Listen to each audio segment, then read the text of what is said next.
Section 1. The nuclear plant and what it did to Springfield. There is a town in America that does not appear on any map.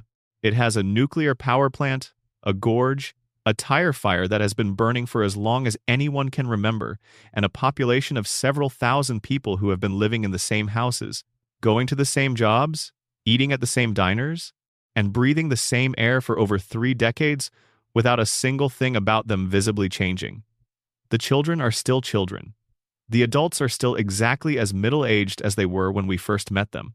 The town itself, its streets and storefronts and crumbling infrastructure, looks precisely as it did the first time we saw it. Sometime in the late 1980s, when a cartoon family sat down on a cartoon couch and the world tuned in to watch, the town is Springfield, and something is deeply, quietly, systematically wrong with it. Most people who have watched The Simpsons across its 36 seasons have absorbed its strangeness so gradually that they no longer register it as strange.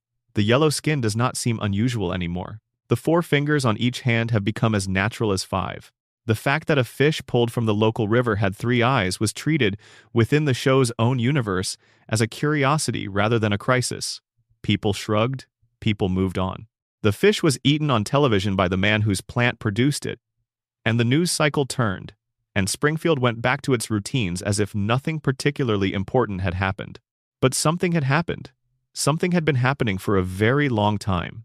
And once you start paying attention to the specific details the show has been laying out across hundreds of episodes, the picture that assembles itself is not a quirky animated sitcom.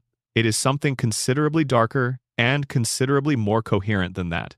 Let us begin at the beginning, at the source, at the cracked cooling towers that dominate the Springfield skyline in almost every exterior shot the show has ever produced.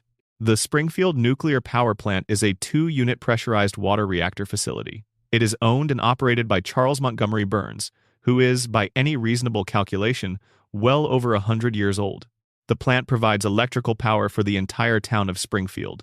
It is, in the most literal economic sense possible, the reason Springfield exists as a functioning community. Without the plant, there would be no major employer in the region. Without the plant, there would be no economic engine driving the local businesses, no tax base sustaining the schools and the police department, and the city hall that seems to burn down with suspicious regularity. Springfield exists because the plant exists, and the plant exists because Burns built it, and Burns built it for reasons that become more unsettling the longer you examine them. But before we get to Burns, let us talk about the plant itself, because the plant is the first character in this story. The plant is the thing that makes everything else possible, including all the things that should not be possible at all. A surprise safety inspection of the Springfield nuclear power plant, conducted at some point during the show's early seasons, found 342 violations, 342 separate instances in which the facility was operating in a manner that was not merely below standard, but actively dangerous. The estimated cost to bring the plant up to even minimum regulatory compliance was $56 million. That is not an enormous sum for a billionaire of Burns's scale, and Burns is explicitly established as a billionaire many times over across the course of the series. He has a personal fortune large enough to fund private medical research, to employ a full household staff, to maintain multiple residences, and to casually influence the political landscape of the entire region. $56 million, in the context of what Burns controls, is a rounding error. He refused to spend it. The refusal is worth sitting with for a moment, because it is not presented by the show as a moment of dramatic villainy. It is presented almost as a punchline, a gag about corporate greed, and it lands as such, and then the episode moves forward. But the logic of that refusal, when you follow it through to its conclusions, is genuinely chilling. Burns did not refuse because he could not afford the repairs. He refused because making the repairs would require acknowledging that problems existed, and acknowledging that problems existed would invite scrutiny into what those problems had already done, over how many years, to the people living in the surrounding area. The violations themselves are not abstract bureaucratic paperwork failures. The show depicts them with enough specificity that they carry real weight. Radioactive waste was being dumped directly into local bodies of water.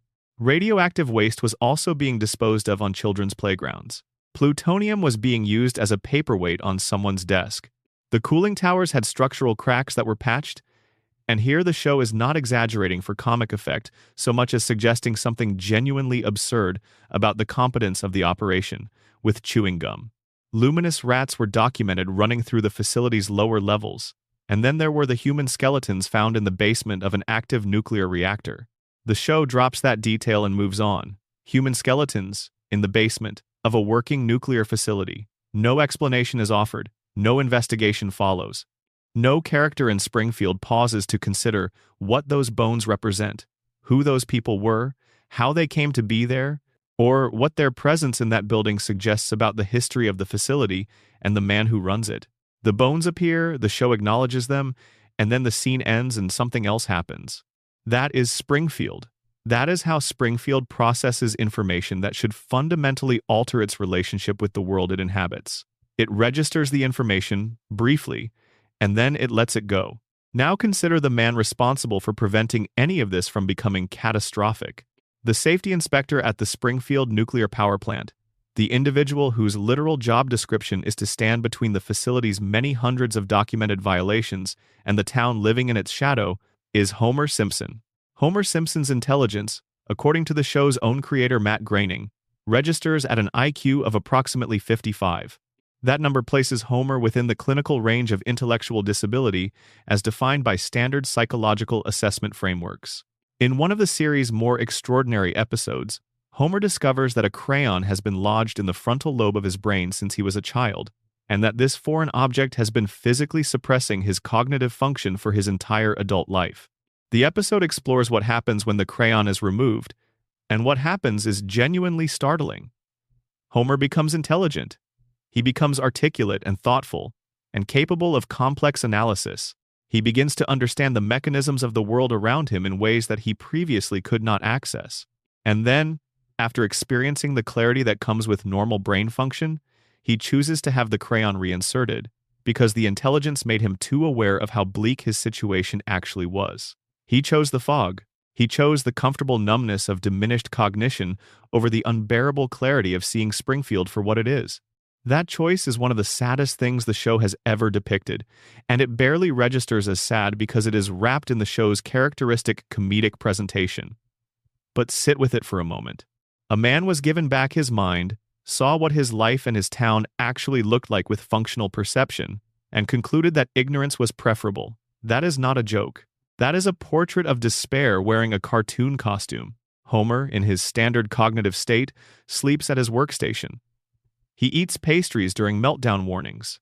He once caused a nuclear incident by throwing a donut into the reactor core out of curiosity about whether it would grow larger under the radiation. He is the last, most porous line of defense between the Springfield nuclear power plant's 342 documented violations and the unsuspecting population living downwind. And he has been in that position for over 3 decades. Now, the three-eyed fish. In the show's second season, a fish is pulled from a river near the power plant. The fish has 3 eyes. It is named Blinky, and it becomes, briefly, a national news story within the show's universe. A candidate in a gubernatorial race uses Blinky as campaign evidence that Burns is poisoning the local environment. Burns, facing political pressure, is forced to eat the fish on live television to demonstrate that it is safe for human consumption. He eats it. The crowd watches. And then the news cycle moves on, and Springfield goes back to its routines, and nobody tests the water, and nobody conducts a follow-up study, and nobody asks the obvious question that the situation demands. If the fish have 3 eyes, what is happening to the people drinking the same water? The answer, it turns out, has been visible in every frame of every episode of The Simpsons since the show began. It has been sitting in plain sight for decades, and the only reason it does not register as the answer is that we, like Springfield's residents, have been staring at it so long that we no longer see it. Look at Homer Simpson's face, not as a cartoon character rendered in a particular animation style, but as a human being existing within the logic of his own universe, where the rules of biology presumably apply. The overbite, which in a real person would represent a significant skeletal abnormality. The eyes, which protrude in a way that goes beyond artistic stylization and suggests genuine physiological deviation. The 4 fingers, which in the show's own terms is not an animation shorthand applied uniformly, because outside characters, guests, and visitors from the world beyond Springfield's borders are frequently drawn with more anatomically typical proportions and more normally shaped features. The skull shape, which by any reasonable geometric analysis does not conform to what normal human cranial development produces. Homer can also absorb physical punishment that would kill any ordinary person multiple times over. He has been shot, electrocuted, fallen from significant heights, been struck by vehicles, survived explosions, and sustained internal injuries that real human tissue simply cannot recover from, and he walks away from all of it. His healing rate is not merely impressive, it is biologically impossible by normal standards. His pain tolerance is not resilience. It is something else entirely, something that suggests his body has adapted to a chronic assault that has reshaped it at the cellular level over the course of a lifetime. Marge Simpson exhibits the same fundamental physical deviations, the same protruding eyes, the same four fingers, the hair, which is its own entirely separate category of physiological impossibility, growing in a vertical tower that she has maintained in exactly the same configuration for 36 consecutive years, without apparent effort or structural support. Marge was briefly employed at the nuclear power plant herself. She worked inside the facility, exposed to the same conditions, the same leaks, the same violations, the same ambient radiation that her husband absorbs daily. And all three of the Simpson children, Bart, Lisa, and Maggie, were born after both parents had already been living in Springfield's contaminated environment for years. They were born into that contamination, raised in it, and educated in a school that sits in a region where the groundwater has been documented as receiving direct radioactive waste disposal. Every one of the Simpson children displays the same physical characteristics as their parents. The spiky hair that holds its shape without any product, the overbites, the eyes, the yellow skin that covers every single resident of Springfield without exception, and no one else in the show's wider universe. This is the detail that makes everything else click into a coherent shape. When celebrities appear in Springfield, when guest characters arrive from outside the town's borders, they look different. Not slightly different, not subtly different, but fundamentally different in their proportions, their features, the overall geometry of how they are rendered. The explanation that the show's defenders reach for is that this is simply the animation style, that the creative team draws regulars differently from one-off characters, that it is an aesthetic convention rather than an in-universe difference. But consider that explanation from within the logic of the show itself. If Springfield is a real place with real people, and the show presents itself as such, then the visual difference between Springfield residents and everyone else is not an animation choice. It is an observable biological reality. The people inside the town's contamination zone look different from the people outside it. The people inside are yellow, four-fingered, large-eyed, physically aberrant. The people outside are drawn with proportions that more closely approximate actual human anatomy.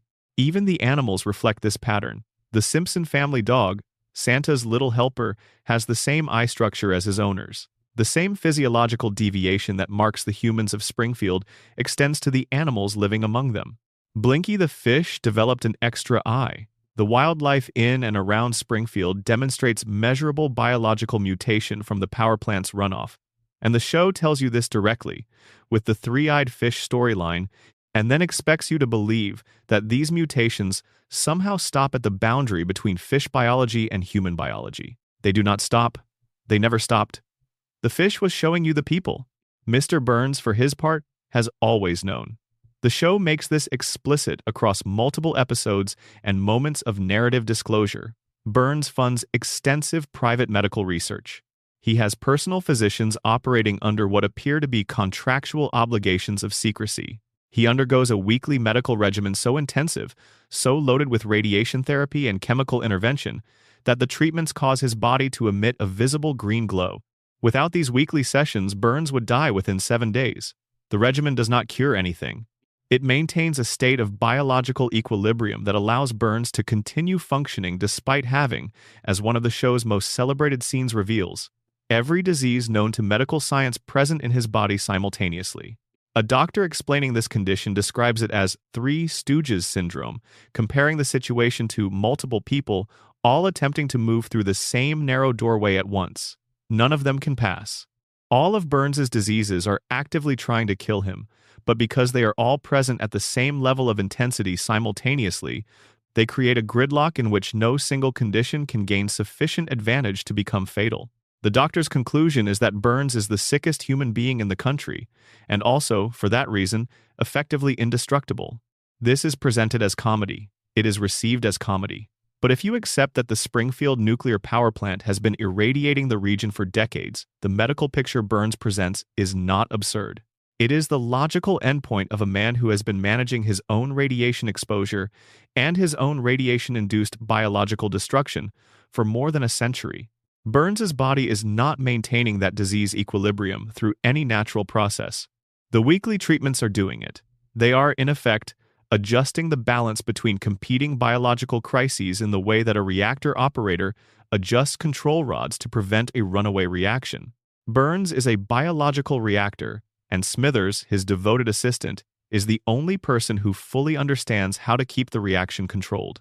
The thing Burns understands, because he lives with its consequences in his own body every day, is what radiation does to biological systems over extended periods. He understands it with an intimacy that no Springfield resident could match, because he is personally dependent on managing its effects to stay alive. And he understands what his plant has been doing to Springfield, because he has the scientific infrastructure and the medical knowledge to track that damage even as he conceals it. Springfield, in the bleakest possible reading of the show's accumulated evidence, is not simply a town that happens to have a nuclear plant nearby.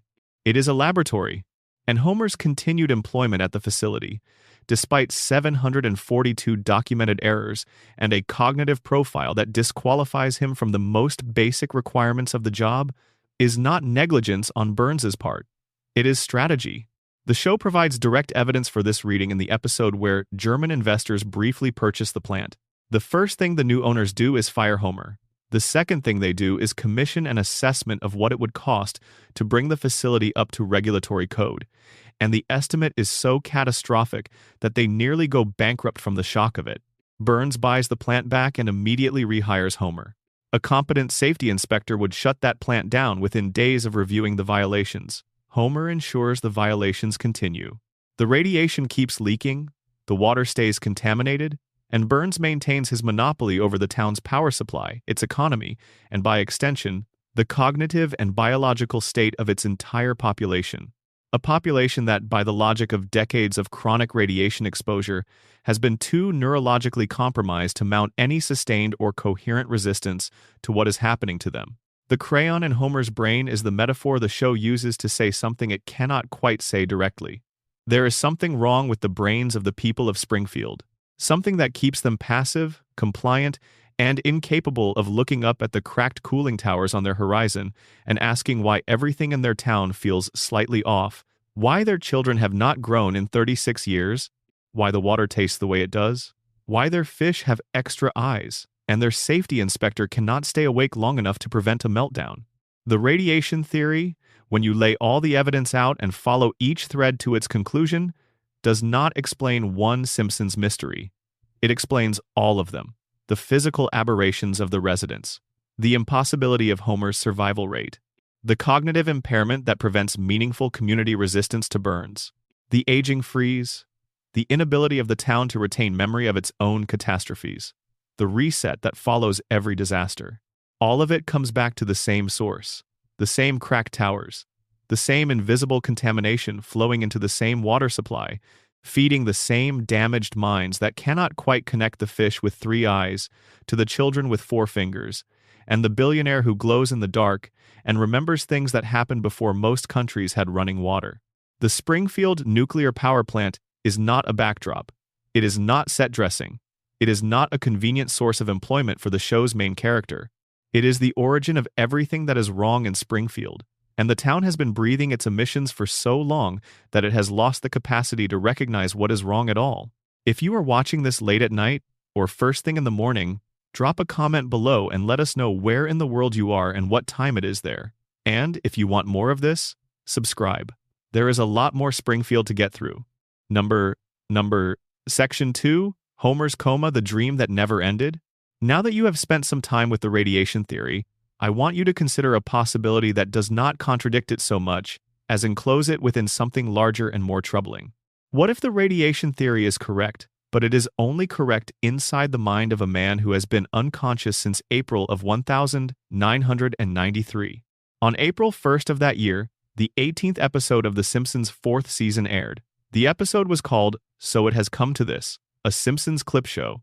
The premise was Bart, in a sequence of escalating April Fool's Day pranks, eventually taking one of Homer's beer cans to an auto body shop and placing it inside an industrial paint shaker. When Homer opens the can, the explosion is violent enough to send him to the hospital. While he is lying in the hospital bed recovering, he spots a vending machine on the other side of the room. He reaches for a candy bar. The machine tips forward, falls, and crushes him. Homer Simpson flatlines. He enters a clinical coma. The episode presents this as a dramatic development and then resolves it within the same half hour. Bart, standing tearfully at his father's bedside, confesses that the whole thing was his fault. Homer springs awake and immediately begins strangling his son. The family laughs. Everything returns to normal. The episode ends. But before it ends, the show discloses something in its final moments that the audience is intended to receive as a throwaway gag and then set aside. The doctors inform Homer that during his coma, he lost 5% of his brain function. 5% gone permanently, never to return. And Homer's response to learning that he has suffered irreversible neurological damage is to begin laughing, while simultaneously admitting that he does not understand why he is laughing. The family finds this charming. Nobody finds it alarming. The episode closes and The Simpsons continues for 32 more years as if the disclosure had no significance. Unless it had all the significance in the world. Unless Homer never actually woke up at all. This is the Homer coma theory. It is the most widely discussed, most internally consistent, and most emotionally resonant fan theory in the history of The Simpsons, and possibly in the history of animated television as a whole. Its core premise, originally articulated on an internet forum by a user named Hard Topic a Name, is deceptively simple. Homer did not wake up from his coma in April 1993. Every episode that has aired since that date, every storyline, every character arc, every guest appearance, every impossible event, every moment of cosmic absurdity that would strain credulity in any realistic setting is a dream. It is the product of a brain in a hospital bed in Springfield General, slowly losing its connection to the waking world, while the body it belongs to lies motionless under fluorescent lights, and the family that body loves sits in a waiting room somewhere and hopes. The evidence is not thin. The evidence is, if you examine it carefully and chronologically, genuinely difficult to dismiss. Consider the nature of the show before and after that coma episode. Before the coma, The Simpsons was a particular kind of show. Not realistic, it was always a cartoon and always operated with the freedoms that animation provides, but its concerns were recognizably human. Homer struggling with his weight and his self-image, Marge confronting the early signs of a drinking problem, Lisa developing her first serious crush, Bart facing the very real possibility of being held back a year in school due to academic failure. These are the stories of a family navigating economic anxiety, marital tension, parenting difficulty, and the specific kind of American working-class fatigue that comes from living paycheck to paycheck in a town that does not offer much in the way of upward mobility. The emotional core of early Simpsons is grounded. It is rooted in the kind of problems that real families have, dressed in satirical clothing, but recognizably continuous with the human experience of its audience. After the coma, something shifts. The shift is not gradual. It is not a slow drift toward surrealism that accumulates over many seasons. It is seismic, and it happens quickly, and once you know what to look for, you can feel the break in the show's texture as clearly as you can feel the moment when a conversation changes its subject without explicitly announcing the transition. Homer goes to space, not in a dream sequence, not in a fantasy episode, but as a canonical event. Homer becomes the leader of a vigilante group. Homer joins a secret society, the Stonecutters, which controls much of the known world. Homer discovers that his long-dead mother is actually a living fugitive radical. Homer meets God not once but twice in direct face-to-face conversations. Homer befriends celebrities, travels internationally, holds dozens of different jobs, survives physical trauma that would kill a professional soldier, and generally exists in a reality that becomes progressively less anchored to the kind of mundane domestic experience that defined the show's first few seasons. The escalation is something that even casual viewers notice. The debate about when The Simpsons declined, when it stopped being the show it used to be, has been active on the internet for 20 years. The coma theory provides a precise answer to that question, and the answer is not that the writers got lazy or that the show ran out of ideas. The answer is that Homer's brain got worse. The dream became less coherent as the dreamer lost more and more of his connection to consciousness. The increasingly cartoonish plots, the celebrity appearances that proliferate in later seasons, the complete abandonment of consequence and continuity between episodes, these are not failures of craft. They are symptoms of neurological deterioration. They are the signature of a mind that is losing its grip on the architecture of the world it is trying to recreate. There is a detail that sits 6 months before the coma episode, and once you know it, it is very difficult to unknow. In the Season 4 premiere, the episode Homer the Heretic, Homer has a direct conversation with God, an actual face-to-face exchange. During that conversation, God tells Homer something that is presented as a warm and somewhat abstract theological observation. Homer will learn the meaning of life, but not yet. God indicates that Homer's time is coming, but that the moment has not arrived. 6 months later, Homer is in a coma. The timeline between God's words and the vending machine in the hospital room is precisely 6 months. God told Homer his time was nearly finished, and 6 months after that, Homer's conscious life ended. What the show presents as a quirky religious gag in a season premiere reads, under the coma theory, as a prophecy delivered with extraordinary specificity. The divine conversation in Homer the Heretic was a warning. It was the universe telling a man that the window of his waking life was closing, and that what came after would be something different. And what came after was 32 years of increasingly surreal dream content. The aging problem is perhaps the single strongest piece of evidence the coma theory has in its favor, and it is worth spending time with. Nobody in The Simpsons ages. Bart has been 10 years old since the show's premiere in December of 1989. Lisa has been 8. Maggie has been 1. Homer and Marge have not accumulated a single wrinkle across 3.5 decades of fictional time. Every attempt to explain this within the logic of the show's narrative runs into the same wall. The non-aging is so complete, so absolute, and so consistent that it cannot be accounted for by any realistic biological or scientific explanation without straining far beyond what the evidence supports. The radiation theory suggests that the mutations caused by nuclear contamination have altered the resident's biology in ways that prevent normal aging. This is a coherent explanation that fits the available evidence, but it requires the radiation to have produced an effect so specific and so comprehensive that it essentially rewrites the rules of cellular senescence for an entire population while leaving them otherwise functional and mortal in most respects. The coma theory's explanation is simpler and more emotionally complete. Nobody ages because they are held in the frozen memory of a man who went to sleep in April 1993. Of course, his children do not grow older. His unconscious mind cannot imagine them growing, because he was not there to witness the growing. His wife does not change because the last image of Marge that his waking brain recorded is the image his dream keeps rendering, over and over, because there is no new information coming in to update it. His neighbors and coworkers and the town itself remain static because a dreaming brain works from existing material.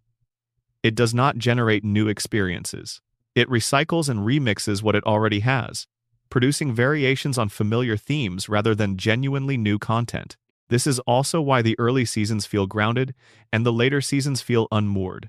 The early content was drawn from Homer's actual life, from memories with texture and emotional depth and specific sensory detail. The later content was constructed from ambient fragments, sounds, and images that reached his hospital bed from television sets in the room, from conversations happening around him, from news broadcasts and radio programs that his brain processed through the fog of unconsciousness and incorporated into the dream as best it could, which explains the celebrity appearances. Later Simpsons seasons are saturated with celebrity guest voices in a way the early seasons are not. Dozens of famous people drop in on Springfield over the course of the show's later run for appearances that range from the narratively integrated to the transparently gratuitous. The coma theory's explanation for this is not that Springfield became a magnet for the famous and the celebrated. The explanation is that Homer's hospital room had a television. His family probably kept it on. His nurses probably talked about the news. The names and voices and cultural references that circulated through the air around his bed were absorbed by his sleeping mind and translated into dream characters, figures that his brain recognized from the ambient noise of the waking world and inserted into the narrative it was generating. Every celebrity who visits Springfield in a later season is, in this reading, a voice that Homer heard through the fog, processed, translated, incorporated into the dream as a character, because that is what the sleeping brain does with the raw material it receives. It turns fragments into people. It turns sounds into faces. It keeps the story running because the story is the only thing keeping the dreamer connected to something that feels like life. The show itself has engaged with this theory in ways that are more explicit than a simple denial would require. In the show's 34th season, an episode called Lisa the Boy Scout included what was promoted as a deleted scene, a clip in which Homer wakes up from a long coma and reveals that every outlandish episode of the show's history was a dream. The clip circulated online. People took it seriously. The show then clarified that the clip was a fake, a planted hoax, not real footage from the show. Consider the energy required for that maneuver. The writers of The Simpsons took the time to animate a scene depicting Homer waking from a coma and revealing that his life was a dream. They produced it to a finished quality. They released it publicly under circumstances designed to create ambiguity about its authenticity. And then they said it was not real, that it was a joke, that hackers had planted it. The official denial came wrapped in an episode that explicitly depicted the thing being denied. Al Jean, the show's executive producer, addressed the coma theory directly in 2015. He stated that it was not true and dismissed it as fan speculation. What he did not do was explain why the show underwent its dramatic tonal shift after season 4. He did not explain why God told Homer his time was coming 6 months before the coma. He did not explain the aging freeze. He did not explain the progressive detachment from narrative realism that characterizes the show's later periods. He said it was not true, and the conversation moved on. But the fans did not move on. And the reason they did not move on is that the theory does something the official explanation cannot do. It makes the show make sense. All of it, as a unified, coherent whole. The aging freeze becomes Homer's frozen memory. The tonal shift becomes neurological deterioration. The celebrity appearances become ambient absorption. The reset between episodes becomes the sleeping brain, clearing its narrative buffer between cycles. Homer's invincibility becomes the physical safety of a man whose body is never actually in any danger because his body is in a hospital bed.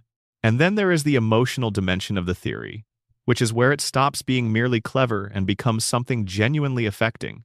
If Homer has been dreaming since April 1993, what is the dream about?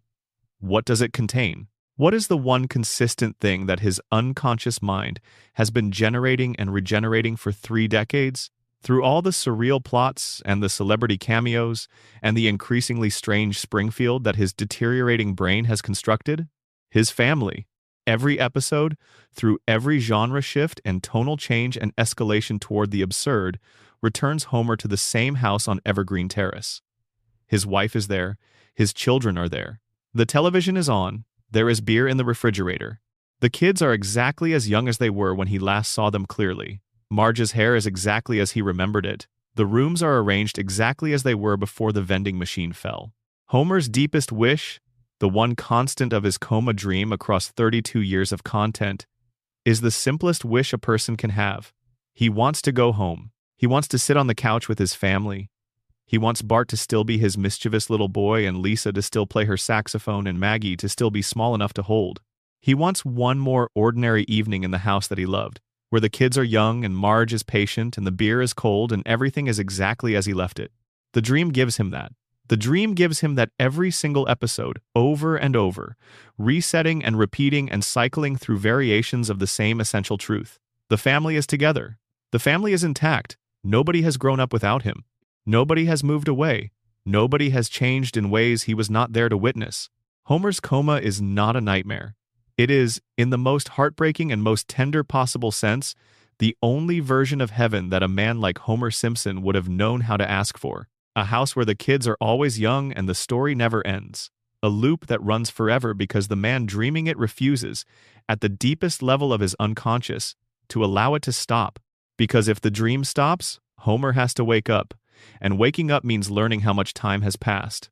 It means finding out how old Bart really is now, how different Lisa has become, Whether Maggie ever said her second word, whether Marge waited, whether anyone is still sitting beside that hospital bed, or whether they have gone on to live the lives they needed to live while Homer was absent from them. Or it means not waking up at all. It means the dream ending not in reunion but in silence. Every impossible recovery, every narrative reset, every episode that ends with everything back to normal and the consequences erased is Homer's brain refusing to let the story close. Not because the writers are lazy, because the dreamer is holding on, because the dream is all he has, and as long as the dream keeps running, as long as Springfield keeps existing in the dark theater of his sleeping mind, Homer Simpson is still, in the only way available to him, home. Number? Section 3. Who really shot Mr. Burns? Before we move into the darkest corner of this particular mystery, I want to make something clear. The show told us who shot Mr. Burns. It committed to an answer.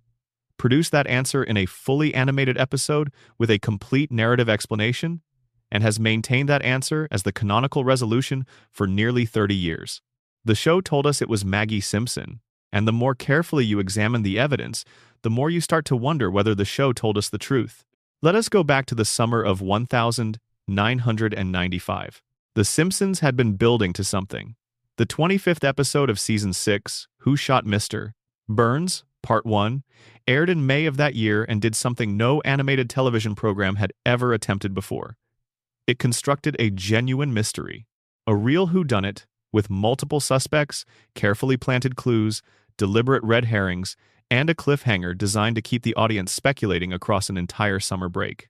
The show's creators were confident enough in the mystery's construction that they invited the viewing public to participate in a national contest to guess the shooter, with the winner to be animated into a future episode of the show. Fox promoted the mystery as a cultural event. America's Most Wanted produced a tie-in special, treating the fictional shooting as if it were a real unsolved crime. The Simpsons was not just a television show that summer. It was a national puzzle, and America sat down to solve it. The setup was meticulous in its accumulation of motive. Burns had gone further than usual in his various schemes. He had drilled into an oil deposit beneath Springfield Elementary School, stealing the resource and gutting the school's budget. He had done business in ways that drove Moe's Tavern into bankruptcy. He had engineered a collapse of the Springfield retirement castle. He had injured Santa's little helper. And then, for the climax of his escalating villainy, he had constructed a giant mechanical disc capable of blocking the sun over the entire town. The device was activated. Springfield went dark. Burns intended to use the darkness to force every resident to purchase electricity from his plant, achieving a complete monopoly over the most fundamental resource a community can have: light. When Smithers protested, Burns fired him. By the end of Part 1, essentially every significant character in Springfield had a documented motive to want Burns dead or disabled. Homer, who had endured years of being unable to get his own employer to remember his name. Bart and Lisa, whose school lost its funding. Grandpa Simpson, because the retirement home was destroyed. Groundskeeper Willie, who lost his job. Tito Puente, whose music program was cut. Moe, whose bar went under.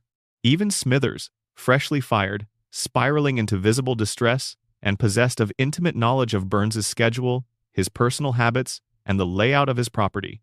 The entire town gathered at a public meeting to confront Burns, and the episode depicted multiple characters in possession of weapons. Then Burns was shot. He staggered onto the town's sundial and collapsed, his hands landing on two letters. From the outside perspective, those letters read as W and S. From Burns's own perspective, lying on his back, they would read as M and S. The screen went dark. America spent 4 months speculating.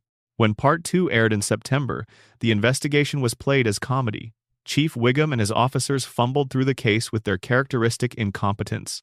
Smithers confessed almost immediately, but his confession dissolved when it emerged that he had been blackout drunk at the time of the shooting and had actually shot someone else entirely. A different victim, a different location, a different crime altogether. He shot old Jasper in his wooden leg, not Burns. Suspects were eliminated one by one through alibis and misdirection. And then the investigation turned up a eyelash at the scene. DNA analysis identified it as belonging to a Simpson. Homer's fingerprints were found on the gun. Homer had the most viscerally personal motive of anyone in Springfield, because Burns's inability to remember the name of his own safety inspector after years of employment had driven Homer to visible breaking points on multiple occasions. Homer was arrested. He was on the verge of conviction. And then Burns woke up from his coma. He looked around the hospital room. He identified his shooter. It was Maggie, the baby, in the parking lot after the town meeting, in a struggle over a lollipop, during which Burns's own gun fell from his holster and Maggie picked it up and it discharged. Case closed. Baby did it. No jury would convict a baby. Everyone went home. Except the contest. Let us talk about the contest, because it tells you something important about the quality of the mystery's construction. Fox invited viewers across America to submit their guesses for who shot Burns. The prize was significant. The winner would be animated into a future episode. Thousands of entries were submitted. According to the DVD commentary for the 2 episodes, when a random sample of the contest entries was examined, not a single person in that sample had guessed the correct answer. Nobody won. The prize was awarded to a randomly selected entrant who had guessed incorrectly, and because the correct answer had not been submitted, the prize was converted to a cash payment instead of the promised animated appearance. The writers acknowledged on that same commentary that they knew of one person who had posted the correct answer publicly on a Simpsons newsgroup online on the night the first episode aired. But this person was using a university internet account, and by the time the contest concluded and producers attempted to locate them, the account was no longer active. The one person who had correctly identified Maggie as the shooter could not be found. Think about what this means for the claimed solvability of the mystery. The creators of the show told the public that the answer could be deduced from the clues planted in Part 1. They built a national promotional campaign around the premise that a careful viewer could figure it out. They offered a prize to whoever solved it. And when the solution was revealed, the overwhelming majority of the audience had not been able to solve it. The clues were either insufficient, the red herrings too effective, or, and this is the uncomfortable possibility, the answer did not logically follow from the evidence in the clean way the show's promotion had implied. Now look at the specific clues themselves. Burns falls on the sundial. His hands point to the letters W and S. The show tells us this is meant to be read as M for Maggie, S for Simpson, a last-ditch attempt by the victim to communicate his attacker's identity. Except Burns himself, when he wakes up and gives his account of the shooting, explicitly states that his hands landing on those letters was not intentional. He did not deliberately position himself to spell out an accusation. He simply fell, and his hands landed where they landed. The central piece of physical evidence that the show uses to justify its answer, the detail that is presented as the key that unlocks the mystery, was described by the victim as a coincidence. The sundial was not a clue. It was an accident that got interpreted as a clue, and the interpretation stuck because there was no other obvious answer available, and because the interpretation required holding only Maggie's initials to M and S rather than considering any other combination of letters that those positions might suggest. Then there is the question of Burns's gun. The show establishes, prior to the shooting, that Burns had a gun in a holster, and that the holster was empty before the attack happened. His gun was already missing from his possession before anyone shot him. Whoever shot Burns used his own weapon.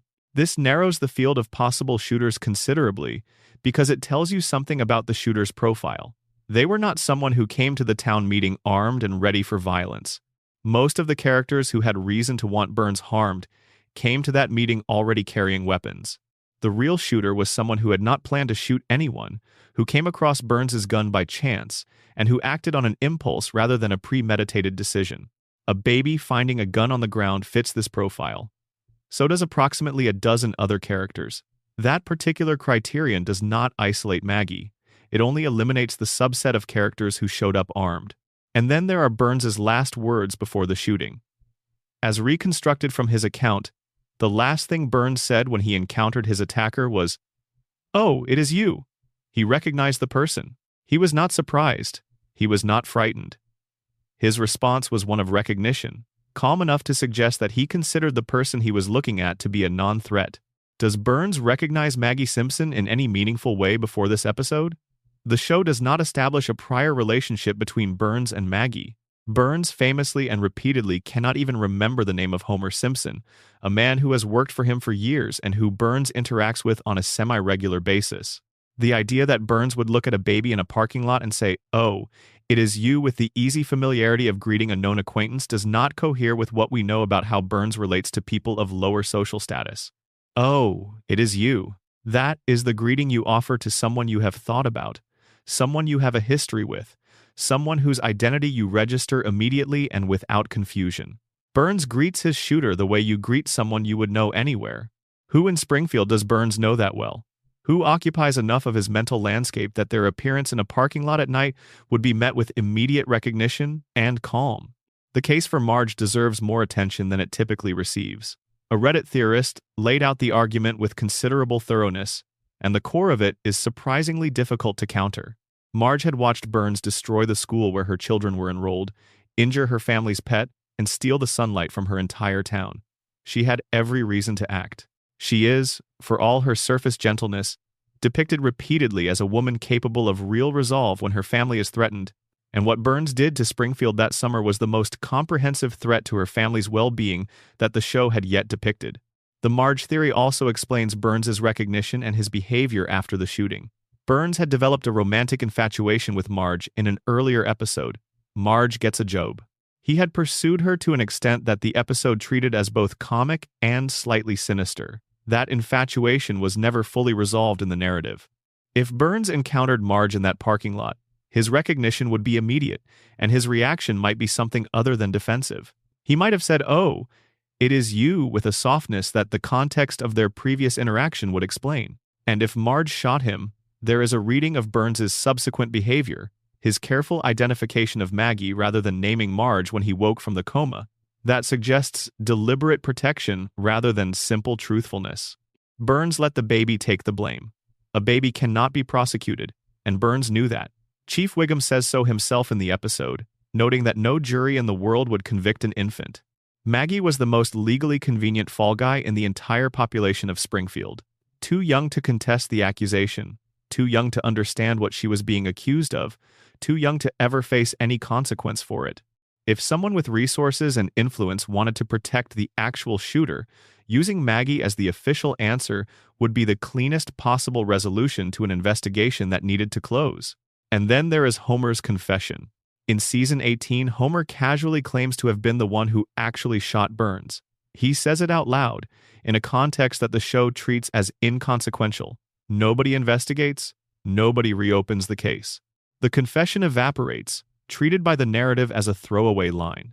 Either Homer is lying for reasons that have something to do with his general attention-seeking tendencies, which is entirely consistent with his character, or he is telling the truth and the original verdict was wrong. If Homer did it, then Maggie was framed by the circumstances and by Burns's account, and a baby spent the rest of her fictional life with the official designation of having shot a man, when the man who actually shot him was her father. The alternate endings are the final piece of this puzzle. A complete alternative conclusion to the mystery was animated, in which Smithers is revealed as the shooter, fully voiced, fully produced, complete with its own internal logic and dramatic resolution. This ending was shown during a clip show episode hosted by Troy McClure, who dismisses the Smithers conclusion by noting that all the Simpson DNA evidence would have to be ignored, which he describes as downright nutty. He then connects this to the O.J. Simpson trial, in which a jury did in fact ignore DNA evidence to reach an acquittal. The show is winking at you with considerable directness here. It is reminding you that juries ignore DNA evidence. It is reminding you that official verdicts and actual truth are not always the same thing. It is reminding you that the people in power can shape the outcome of an investigation in ways that serve their interests rather than justice. And it is doing all of this inside a joke about a fictional mystery in an animated sitcom, which is the perfect cover for telling a much more uncomfortable truth about how decisions get made and conclusions get drawn in a town like Springfield. Early drafts of the mystery had Barney Gumble as the shooter. The writers considered this seriously enough to develop it as a direction before abandoning it. The answer was not predetermined by the clues and then hidden in them. The clues were assembled around whatever answer the writers eventually selected, and the selection was not made on the basis of which answer the evidence most clearly supported. It was made on the basis of which answer would be most dramatically satisfying. The answer that was most dramatically satisfying was the baby. And so the mystery was closed, not solved. In Springfield, the transcript has always indicated those are two very different things. The case file was stamped, the investigation was declared complete, and nobody has officially asked a follow-up question in 30 years. But the evidence does not go away just because no one is looking at it anymore. Burns's last words before being shot. The missing gun removed before the attack. The sundial clue that the victim himself described as unintentional. Homer's subsequent confession. The alternate endings that were animated and then discarded. The contest that nobody won, which suggests the mystery was not quite as solvable from the planted clues as its creators claimed. The greatest mystery in the history of The Simpsons was never resolved. It was administratively concluded. There is a difference, and the show knows there is a difference, and the show has been winking about that difference for nearly 3 decades, while the official answer sits in the case file and nobody officially disturbs it. Maggie's pacifier still moves in a motion that mimics a trigger pull in an empty room when she thinks no one is watching. She checks first. She always checks first. Whether she is confessing or remembering what she witnessed someone else do is a question that the show has left carefully, deliberately, permanently open. Number. Section 4. The Impossible Life of Mr. Burns. How is he still alive? Not as a rhetorical question. Not as a joke about cartoon logic or suspended disbelief. As a genuine inquiry, posed to the accumulated evidence of 36 seasons of narrative disclosure about what is actually happening in the body and the life of Charles Montgomery Burns. Because within the established logic of the show's own universe, Burns is a medical impossibility. He is not simply old. He is not simply very old. He is operating in a biological territory that has no precedent in the documented experience of human longevity, and he has been operating there for longer than most institutions that govern modern life have existed. The show has been inconsistent across its many seasons about precisely when Burns was born. Episodes have placed his birth at various points in the late 19th century, with different specific dates producing ages that range from somewhere in the early hundreds to something approaching 140, depending on which episode and which calculation you apply. What the show is consistent about is the character's relationship to historical time. Burns speaks of events from before the turn of the 20th century as personal memories. He references working relationships with people who died before most of the current audience was born. He described his experience of the Gilded Age not as history read from books, but as a period he moved through and remembers with the specific sensory detail of lived experience. He attended Yale. He served in the Second World War in a capacity that the show suggests was morally ambiguous at minimum and possibly outright treasonous. He was in possession of a $1 trillion bill stolen from the United States government during the wartime period, which he kept hidden for decades before it became relevant to a storyline. He knew Howard Hughes. He has memories that extend back further than any person who could realistically be alive should be capable of having. And yet he is alive. He is more than alive. He is functional at a level that most centenarians, even the most remarkable human specimens of long life that medical science has documented, cannot approximate. Burns runs a multi-billion-dollar corporation. He navigates municipal politics with the practiced ease of someone who has been doing it for generations, because in his case, he literally has. He schemes and plans and executes long-term strategies that require sustained cognitive engagement, working memory, abstract reasoning, and a current and functional understanding of modern law, modern finance, and modern technology. His body is frail. He is physically weak in ways that the show exploits regularly for comic effect. His grip strength is non-existent. His walking is precarious. His physical form appears to be operating well beyond the natural endpoint of biological systems designed to last roughly 8 decades. But his mind is something else entirely. His mind is sharp, ruthless, retentive, and strategically sophisticated in ways that most people at the peak of their cognitive function would struggle to match. How? The Springfield Files is where the show gives us the closest thing to an actual answer, and the answer, once you extract it from the comedic framing and hold it up to examine what it actually means, is extraordinary. Burns undergoes a weekly medical regimen. Every week, he receives a treatment so intensive and so chemically extreme that it causes his body to emit a visible green glow in the hours following the session. The glow is literal. Burns's body is radiating visible light as a byproduct of whatever the treatment is doing to him at the cellular level. The regimen keeps him alive for exactly 7 more days, and then he needs another dose. Without it, he dies. The margin of error is 0. His survival is dependent on perfect adherence to a weekly schedule that is maintained, monitored, and managed by Smithers with the vigilance of someone who understands that any lapse in that schedule is a death sentence. Burns is not surviving through the ordinary biological processes that sustain other living things. He is being maintained through a recurring external intervention that has no precedent in standard medical practice and that involves, at minimum, significant radiation exposure as a therapeutic agent. The man who owns a nuclear power plant, whose facility has been leaking radioactive material into the surrounding environment for decades, is personally dependent on controlled radiation as a life-sustaining treatment. He is not just profiting from radiation, he is powered by it. And the disease picture makes this reading more, rather than less coherent. The doctor's examination revealing that Burns carries every disease known to medical science simultaneously is one of the show's most frequently quoted and beloved comic moments. The Three Stooges syndrome explanation, in which all of Burns's diseases cancel each other out because they are all simultaneously fighting for dominance and none can win, is presented as a magnificent absurdity. But if you accept that Burns's weekly radiation treatments are functioning as a kind of nuclear maintenance for his biological system, the disease equilibrium stops being absurd and starts being logical. The treatments do not cure his diseases. Burns has had these diseases for a very long time, possibly for decades or longer, accumulated across a life of extreme radiation exposure and extreme biological manipulation. What the treatments do is maintain a precise balance between them, keeping each condition from gaining sufficient advantage to become the dominant threat. Stop the treatments, and the balance collapses. Without the artificial equilibrium provided by the radiation regimen, every illness in Burns's body would surge forward simultaneously, and the outcome would be swift and absolute. This also explains Smithers with a clarity that the show's surface reading of their relationship does not quite provide. The common reading of Wayland Smithers is that his devotion to Burns is essentially psychological, rooted in a complicated personal attachment that the show has explored with considerable nuance across its run.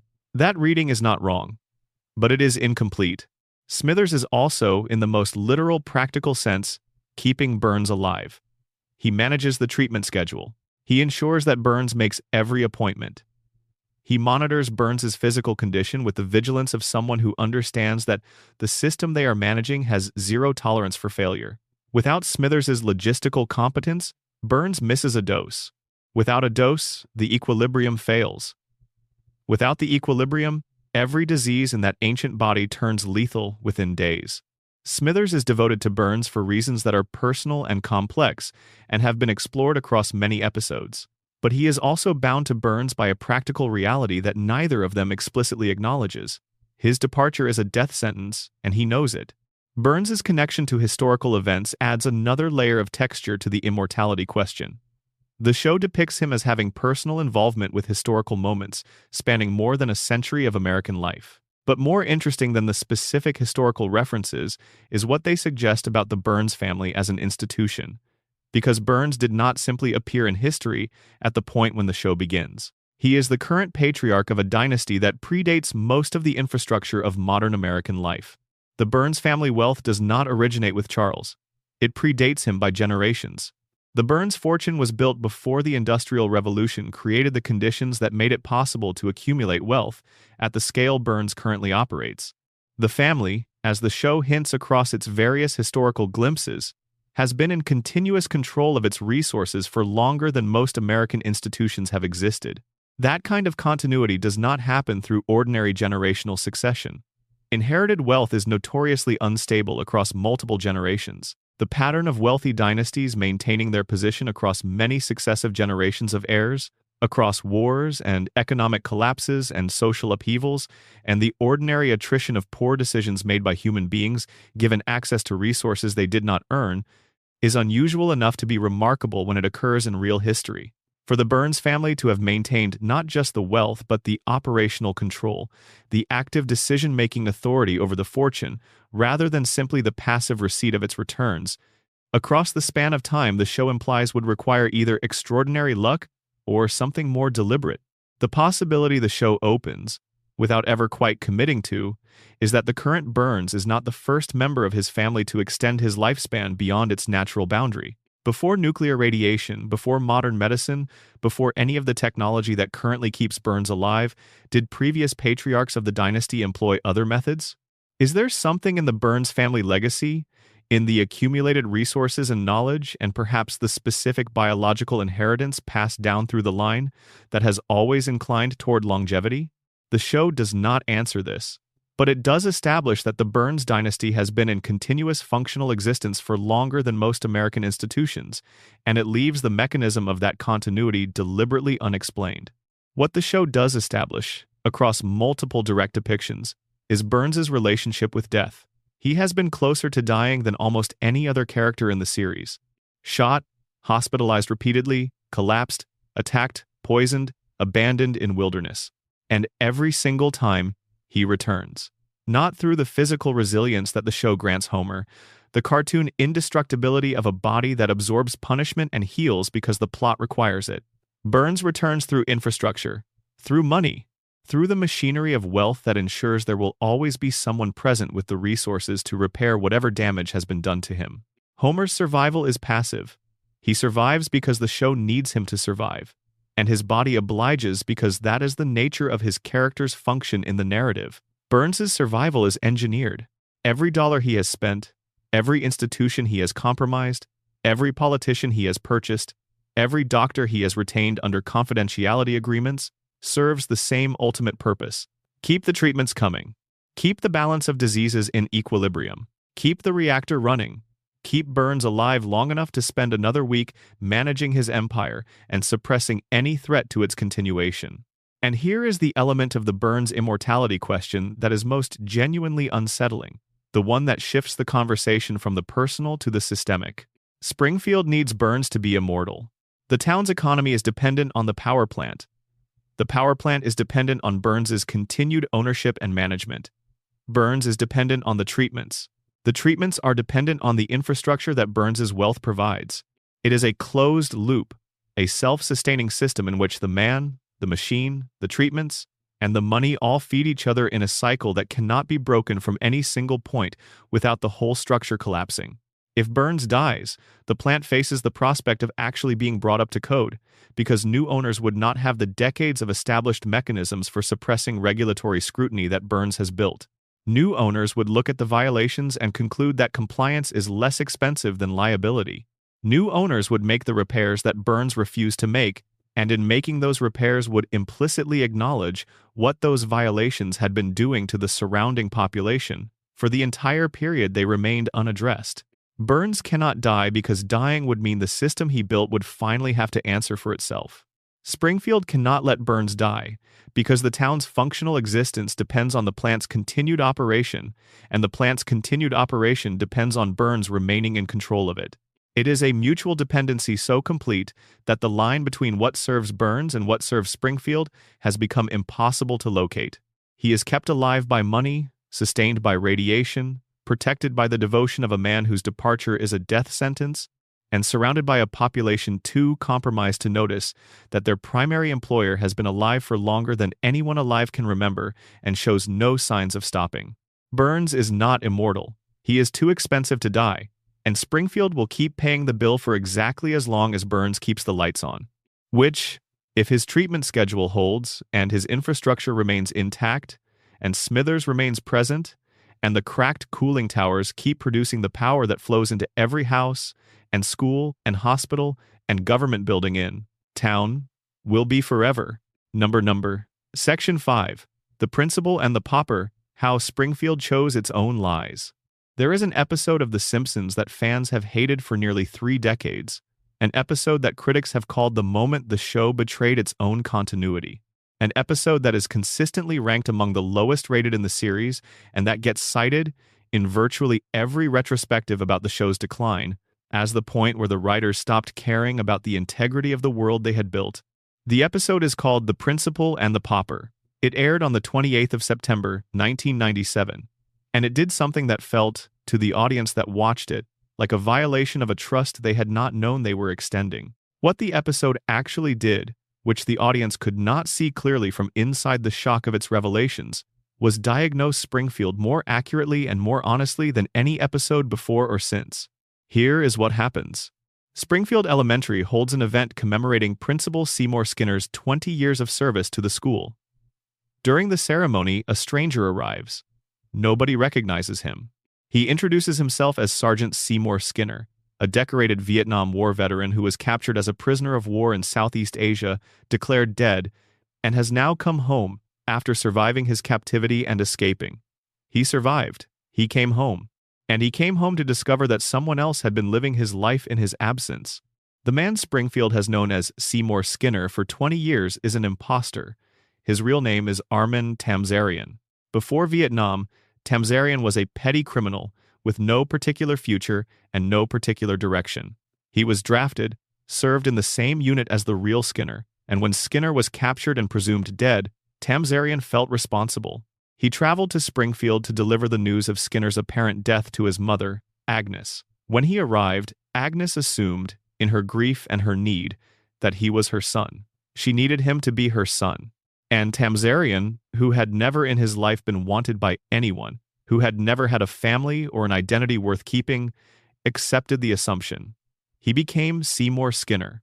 He took the name, the rank, the history, the relationship with Agnes, and the position at the school, and he lived inside that borrowed identity for 2 decades.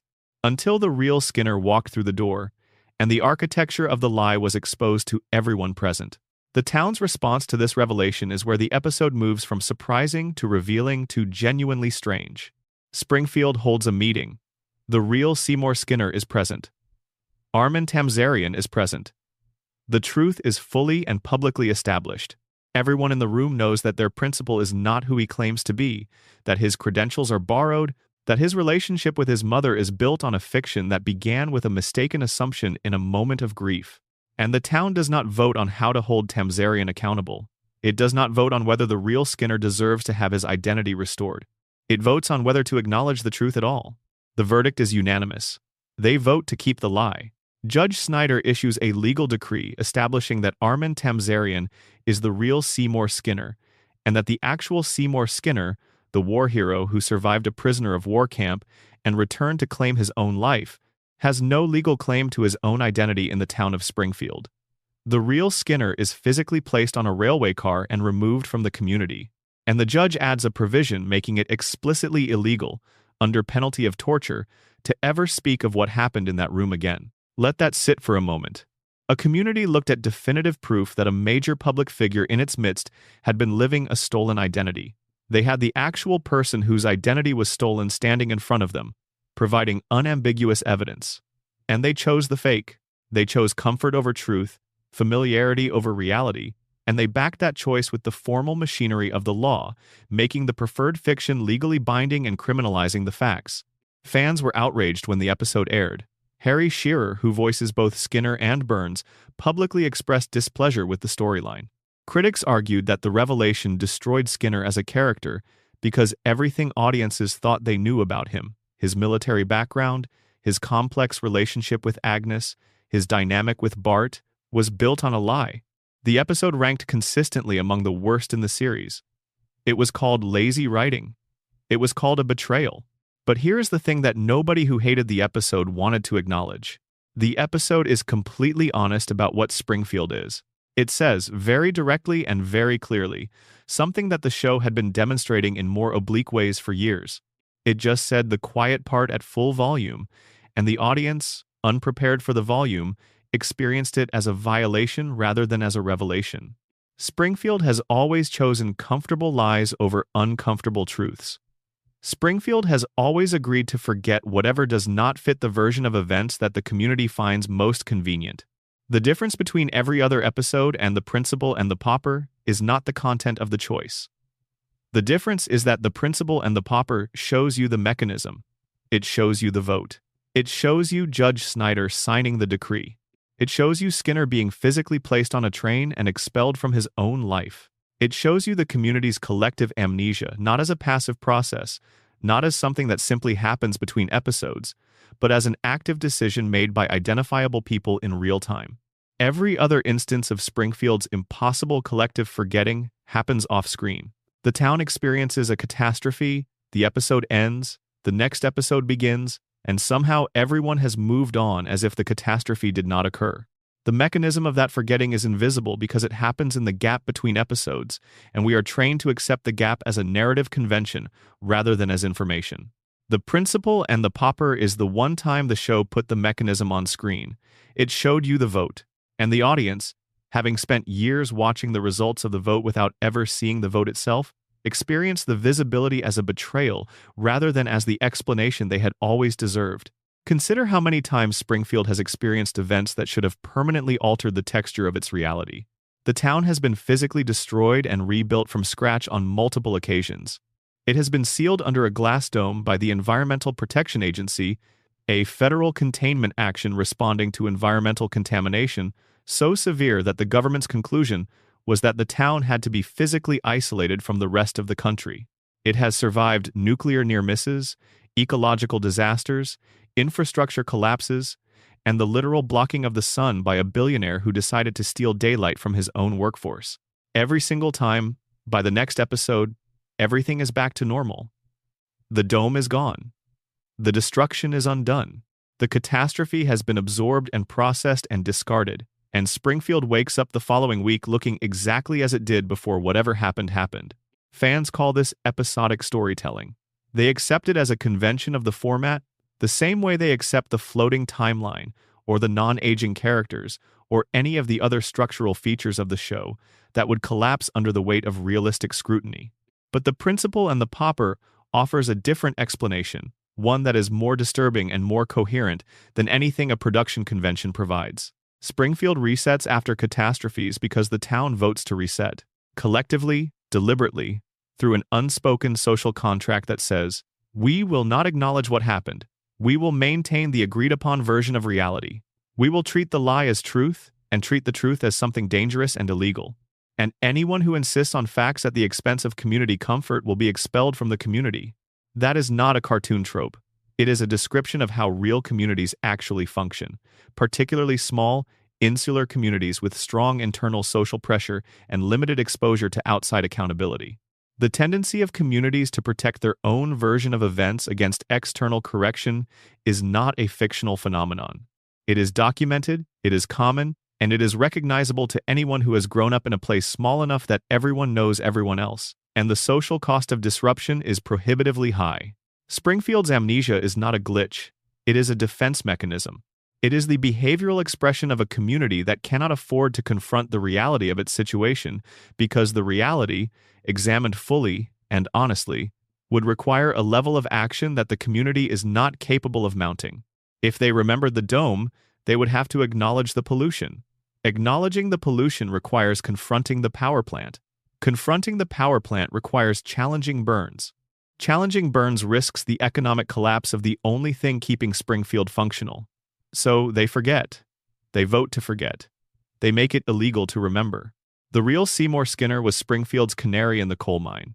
He was a man who showed up with incontrovertible proof that the official story was built on a fiction, and the town's response to that proof was not gratitude and not justice. It was criminalization and exile. The messenger was removed from the community before the message could do any lasting damage to the consensus that the community preferred. That is the machinery the show spent 8 years operating invisibly. The Principal and the Pauper turned the lights on and showed you the gears. And because the audience had grown comfortable in the dark, the light felt like an attack. If the coma theory is true, the episode takes on a darker resonance. A man dreaming in a hospital bed, generating an entire world from the contents of his sleeping mind, would need that world to be capable of sustaining its own internal consistency. He would need the dream town to be able to forget the things that should break the dream's coherence, because otherwise the dream would collapse under the weight of its own contradictions. Homer's unconscious mind invented a mechanism for collective amnesia because his dream required one.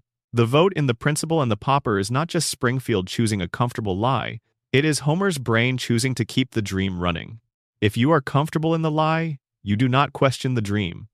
And if you do not question the dreamer gets to stay asleep a little longer.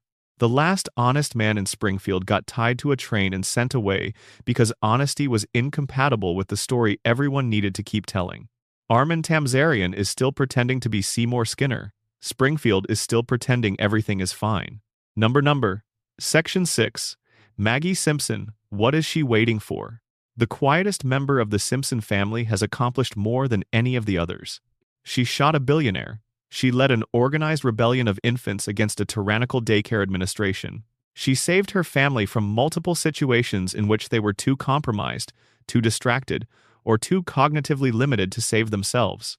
She was formally assessed and found to possess intelligence that did not fit the scale being used to measure it. She has demonstrated problem-solving capabilities that exceed those of adults many times her age, in high-stakes situations, under pressure, without the benefit of language. And through all of it, for 36 years of television time and nearly 100 years of real calendar time, she has said almost nothing.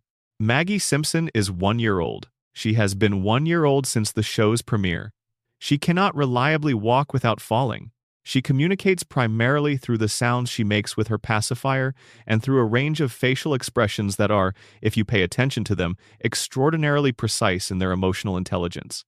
She is surrounded by some of the most aggressively verbal people in fictional television history. Homer never stops narrating his own experience. Marge never stops worrying out loud about everyone around her. Bart never stops provoking reactions. Lisa never stops analyzing and articulating. The Simpson household is a wall of constant sound, constant declaration, constant need to be heard. And in the center of it, Maggie sits in her high chair or on her blanket or in whatever corner of the house she has been placed in for the moment, and she watches, she listens, she processes. She does not contribute to the noise. Her first word, spoken once in an episode built around the occasion, was voiced by Elizabeth Taylor and was the word "daddy." It happened once. It was never repeated. In 36 years, Maggie has developed language in no meaningful practical sense. She remains, by every external indicator, in the pre-linguistic developmental stage of a very young infant. Except she is not.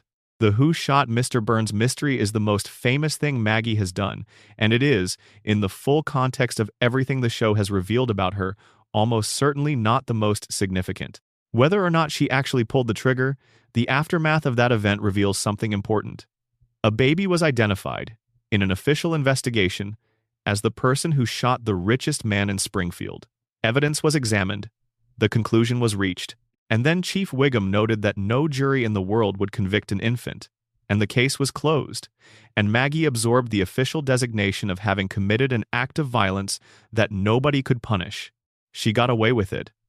Whatever she did or did not do in that parking lot, she emerged from the investigation with the designation of attacker and the consequence of nothing. And the final shot of the episode is Maggie, alone in a room that she has confirmed is empty by looking around carefully before performing the action, moving her pacifier in the specific rhythm of a trigger pull. She checked the room first. She confirmed privacy, and then she made the gesture. That sequence requires things that normal 1-year-old infants do not have. It requires situational awareness, the understanding that performing the gesture in front of others would carry different implications than performing it privately. It requires memory, the retention of a specific motor pattern learned from a specific event. It requires caution, the active suppression of an impulse, until the social context is appropriate for its expression. And it requires a theory of mind, the understanding that what others observe of you affects how they relate to you, and that managing observation is therefore a form of power. 1-year-old children are not generally credited with theory of mind. Developmental psychology places the emergence of genuine theory of mind considerably later in typical childhood development. Maggie's demonstration of it is remarkable in any reading. In 2012, Maggie was the subject of a theatrical short film called The Longest Daycare, which was screened in cinemas and nominated for an Academy Award. The film runs approximately 7 minutes and contains no dialogue from Maggie because Maggie does not speak. What it contains instead is 7 minutes of Maggie demonstrating cognitive abilities that would be impressive in an adult. The setup? Maggie is dropped at a daycare facility. Inside, she encounters a caterpillar about to transform. A bully among the other infants, identified as Gerald, wants to destroy the caterpillar. Maggie decides to protect it. What follows is Maggie reading the physical environment of the facility for tactical information, identifying the threats, developing a plan, modifying that plan when initial approaches fail, executing multi-step interventions that require timing, coordination, spatial reasoning, and the ability to predict other people's behavior well enough to work around it. She falls, she stumbles. Her body is not capable of executing the physical requirements of what her mind has decided to do, so she improvises within her physical limitations and finds approaches that work within them. Every decision she makes is correct. Every modification to her plan is appropriate. She does not panic when things do not work as intended. She assesses, adjusts, and continues. She succeeds. This is not baby behavior. The show knows it is not baby behavior.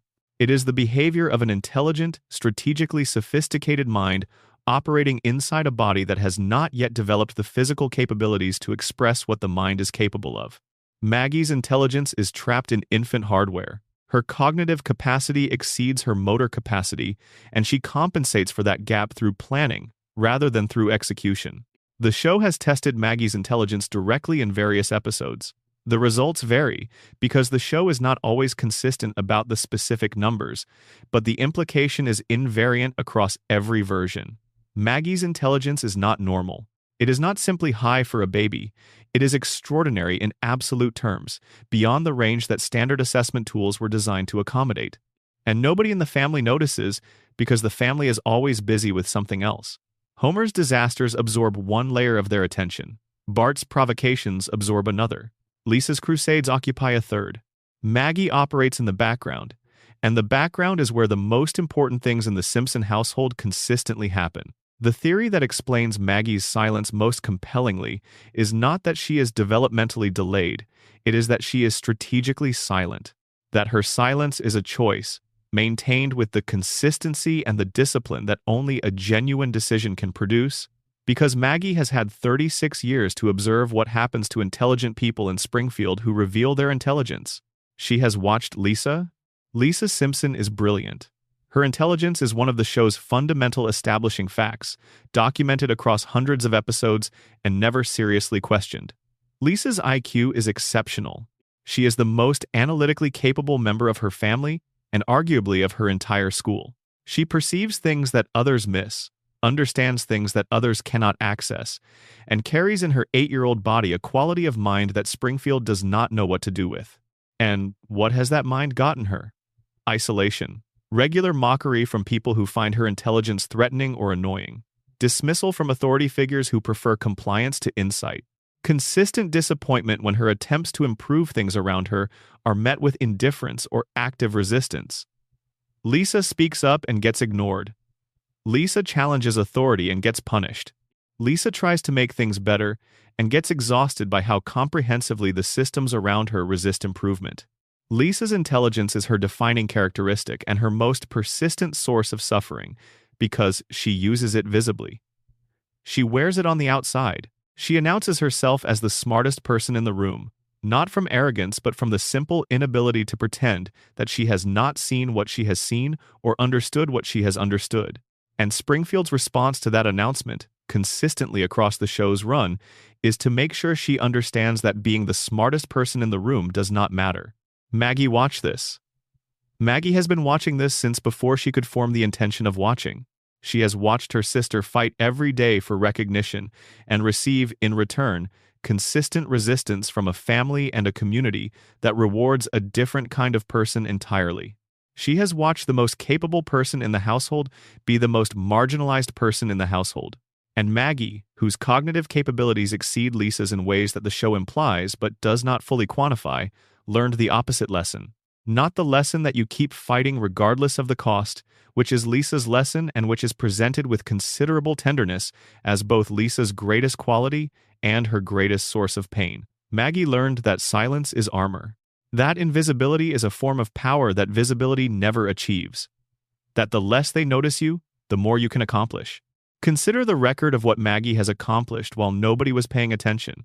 Burns was shot in a parking lot, and the investigation's focus went everywhere except toward the infant, because who seriously suspects a baby? The daycare rebellion that Maggie organized succeeded because nobody monitors infants closely enough to see them coordinating. Every heroic intervention, every moment where Maggie has protected her family or solved a problem that the adults around her could not solve, happened below the radar, in the spaces where adults do not look because they have already decided that nothing significant can happen there. Maggie has made herself the most effective possible version of invisible. She maintains the performance of helplessness with the discipline of someone who understands that the performance is her primary strategic asset. She cannot walk reliably. She cannot speak in sentences. She communicates primarily through sounds that adults interpret as simple, reflexive infant noise. She is the baby. She is the one everyone worries about protecting and nobody thinks of as protection. She is the most powerful member of the Simpson family. She simply has not decided yet what she intends to do with that power. This is where the radiation theory intersects with Maggie's character in a way that is genuinely striking. If Springfield's contamination produces mutations that affect different people in different directions, Homer and Maggie represent the two extreme poles of that spectrum within the same family. The contamination reduced Homer's intelligence to clinical disability levels, while simultaneously granting him physical resilience far beyond what normal human biology supports. It appears to have done something opposite with Maggie, amplifying her cognitive function to extraordinary levels while leaving her physically limited by normal infant development. Same environmental cause, same family, same contaminated water and irradiated air, but the mutations expressed in entirely different directions. Homer's damage was cognitive. Maggie's enhancement was cognitive. He is what radiation does when it takes something away. She is what radiation does when it gives something extraordinary. And if the coma theory is the true framework, Maggie's genius takes on a dimension that is painful in a very specific way. If Homer is dreaming, if every episode is the product of a sleeping mind trying to hold on to the family it loves, then Maggie's impossible intelligence is a father's projection. Homer cannot see Maggie grow up. He cannot watch her develop. He cannot hear her speak her second word, or see her take her first reliable steps, or learn what kind of person she will become. He is frozen in the moment before all of that, lying in a hospital bed with no access to any of the developmental milestones that are accumulating in the real world without him. So in the dream, he makes her extraordinary. He gives her an intelligence that transcends the limits of what any 1-year-old should be capable of. He makes her able to protect herself, to protect the family, to navigate danger with a competence that ensures she will be all right even without him there to keep her safe. Maggie's genius in the coma reading is not a mutation or a conscious choice. It is a father's prayer given form inside a dream. It is Homer telling himself the only comforting story he has access to, that his youngest child will be fine, that she always was going to be fine, that she has inside her something extraordinary enough to compensate for everything she might have to face without him. But in Springfield, in the waking world, if the waking world still has any reality independent of Homer's coma dream, the scariest thing about Maggie is not what she has done. It is what she has not done yet. It is the 36 years of observation and planning and strategic silence that have accumulated behind those enormous eyes. It is the question of what Maggie is waiting for. She shot a man.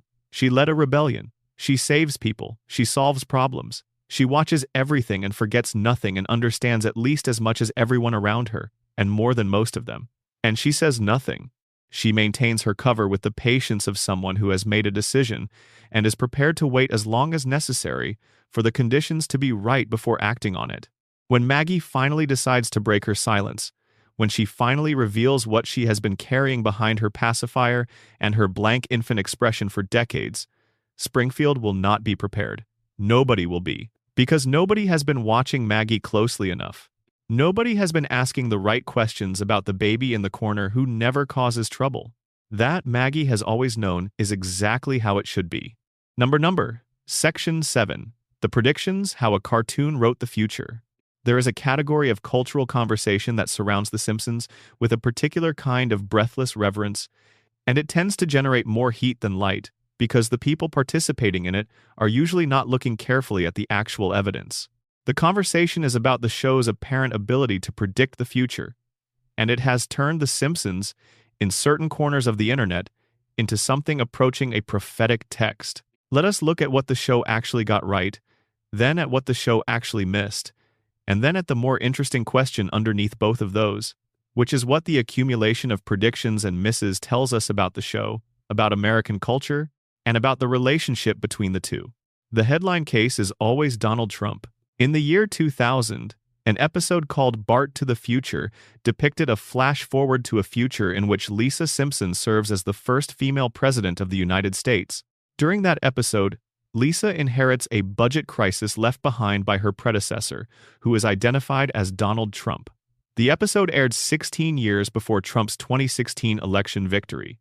Screenshots of the relevant scenes circulated online with extraordinary velocity when the election occurred, and the phrase, "The Simpsons predicted," it entered the cultural vocabulary with enough force that people who had not watched the show in years were suddenly treating it as evidence of something supernatural.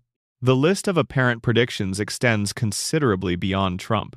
In a 1995 episode, the show depicted what appeared to be a wristwatch functioning as a communication and computing device, years before smartwatches existed as consumer products. In 1994, Homer went to space as a civilian aboard a NASA mission, which seemed to anticipate the commercial space tourism that companies like SpaceX and Blue Origin have subsequently made real. In 1998, a mathematical equation that Homer writes on a chalkboard in the background of a scene was analyzed decades later by a physicist who noted that it appeared to predict a value close to the Higgs boson particle's mass, which was not experimentally confirmed until 2012.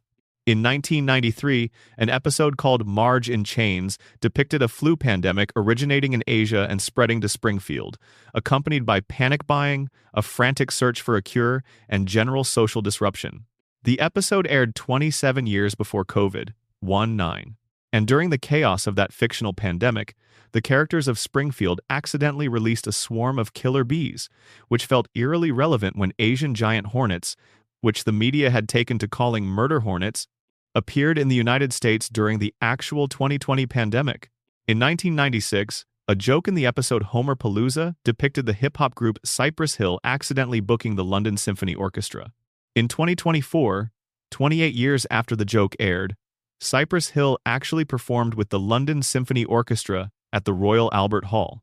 In 1998, the show depicted a media conglomerate acquiring Fox, which actually happened in 2019 when Disney completed its purchase of the company that produces The Simpsons. The list continues, and every time a new entry is added, the internet does the same thing. People share the screenshots, express amazement, and ask how the show could have known. The question is sincere, and the answer requires a little care, because the truth is more interesting than either the conspiracy version or the simple dismissal. Al Jean, the show's executive producer, has addressed the prediction phenomenon with characteristic directness. His explanation is that if you throw enough darts, some of them will hit the bullseye. This is not a complicated argument, but it is a sound one. The Simpsons has produced nearly 800 episodes across 36 years. Each episode contains dozens of jokes, satirical observations, cultural references, and extrapolations of current trends into their logical or absurd conclusions. When you generate that volume of content over that duration, the laws of probability guarantee that some portion of it will eventually align with future events, just as a large enough library of random numbers will eventually contain your phone number. Bill Oakley, who was a showrunner during several of the show's most celebrated seasons, framed it slightly differently. He noted that most of the supposed predictions are not predictions at all, in the meaningful sense. They are observations about trends that were already visible and moving in a particular direction when the episodes were written, pushed forward to what the writers judged to be a natural endpoint. The Trump prediction illustrates this clearly. Trump had been publicly discussing the possibility of running for president since the late 1980s, before The Simpsons even premiered. The writers of Bart to the Future were not divining an unlikely future. They were looking at a trajectory that was already in motion and asking what its endpoint would look like if nothing changed to alter its course. Trump as president was a satirical extrapolation of celebrity politics and reality television's colonization of public life, expressed as a punchline about where American culture was already heading. The writers pushed a visible trend to its logical extreme, and then reality followed the trend to the same place. The same is true of the Disney-Fox merger prediction. Media consolidation was already an accelerating force in the entertainment industry when that episode was written. Large companies acquiring smaller ones, the shrinking of the number of major studios and networks through merger and purchase, was a visible and documented trend. The writers looked at where the trend was going and made a joke about the logical endpoint. The joke was good enough to feel prescient when the endpoint arrived. The Simpsons writing staff has historically been composed of extraordinarily educated people. Multiple writers have held degrees from elite universities, with Harvard representing the most prominent concentration. Several writers have backgrounds in mathematics, hard science, computer science, and political theory, bringing analytical frameworks that allow for rigorous trend extrapolation rather than mere guesswork. These are not people pulling ideas from thin air. They are intelligent, well-read, professionally trained observers of American culture who spend their working lives studying patterns, analyzing trajectories, and asking what happens next. The predictions are what sharp trend analysis produces when the underlying trends eventually complete their development. But the debunking, thorough as it is for the majority of cases, does not cover every case with equal comfort. Some of the coincidences are specific enough that statistical probability starts to feel like an incomplete explanation. The Bart to the Future Trump prediction did not just forecast celebrity politics producing an unlikely president. It named Trump specifically by name and depicted him descending a staircase in circumstances that visually echoed the actual announcement Trump made in 2015 at Trump Tower. The visual parallel between the fictional depiction and the real event is close enough to produce genuine unease in anyone who looks at them side by side. The Siegfried and Roy episode did not just joke about performing animals being dangerous. It depicted a white tiger attacking one of its trainers during a live performance, which is almost exactly what happened in 2003 when Roy Horn was seriously injured by one of the act's white tigers. The specific details, the white tiger, the live performance context, the attack on the performer, align in a way that feels more precise than a general observation about the inherent unpredictability of wild animals. These cases are genuinely harder to explain through trend analysis alone. They involve specific details that were not part of any obvious trajectory and that nevertheless turned out to be accurate. The explanation for them is not satisfying in either direction. Pure coincidence feels inadequate given the specificity. Genuine prescience requires a mechanism that does not exist. They sit in an uncomfortable middle space. And this is where the most interesting theory about the Simpsons predictions emerges. The one that is more analytically compelling than any account involving time travel or supernatural writing staff gifts. The Simpsons does not predict the future. It helps shape the future through cultural influence operating at the scale that only a show with the reach and longevity of The Simpsons can achieve. The show has been running for longer than most of its current audience has been alive. Its jokes have entered the American lexicon at a depth that is genuinely remarkable. References from the show's early seasons are quoted by people who have never actually watched The Simpsons, having absorbed them secondhand through the culture's general circulation of the material. The show has had decades to establish a particular set of images and narratives and cultural touchstones in the American imagination, and those images and narratives do not simply sit passively once they are established. They become reference points. They become lenses through which people interpret subsequent events. When the show depicted Trump as a future president as early as 2000, that image entered the cultural bloodstream. Millions of people saw it. Millions more heard about it. The joke did not predict a Trump presidency, but it made the idea of a Trump presidency feel less impossible. It made it feel like a thing that could be imagined, could be satirized, could be treated as a recognizable trope rather than an unthinkable aberration. And when Trump actually ran for president in 2015, the cultural response of many Americans was not pure shock. It was recognition. The Simpsons already did this. We have seen this before. The show primed the cultural imagination. It prepared the ground for certain outcomes by making those outcomes feel familiar before they occurred, by treating them as knowable territory on the cultural map rather than uncharted wilderness. When reality arrived at the destination the show had already visited, the experience for the audience was not discovery. It was homecoming. This is the mechanism. Not supernatural prediction, not extraordinary analytical gifts operating beyond the range of normal human intelligence. Cultural influence operating at a scale and duration that creates genuine feedback loops between artistic imagination and social reality. The show described the future, and in describing it, made it more possible, more recognizable, more likely to feel like an inevitability when it arrived. Springfield does not reflect America. America, over the decades, has gradually come to resemble Springfield. The show held up a mirror for 36 years, and we stared into it for so long that we started to become what we saw reflected there. The nuclear power plant with its many violations, the corrupt billionaire with his managed distance from accountability, the incompetent government officials who are more interested in managing appearances than in addressing root causes, the population that is too distracted, too tired, too cognitively overloaded by the demands of daily existence to mount sustained resistance to the systems that are taking advantage of them. The endless cycle of catastrophe and reset. The collective amnesia that allows the same mistakes to recur without consequence. These are not predictions about where America was heading. They are diagnoses of where America already was. In 1989, when the show began, The Simpsons wrote it all down, with comic precision and emotional intelligence, and America recognized itself in the description and laughed and kept laughing and kept watching, and in watching kept being reminded of what it was, until the description and the reality became difficult to separate.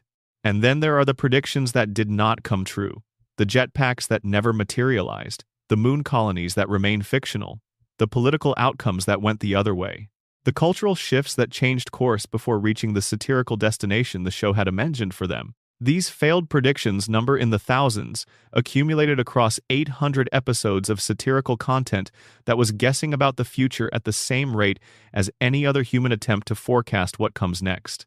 Nobody catalogs the failures. Nobody shares screenshots of the Simpsons jokes that did not come true.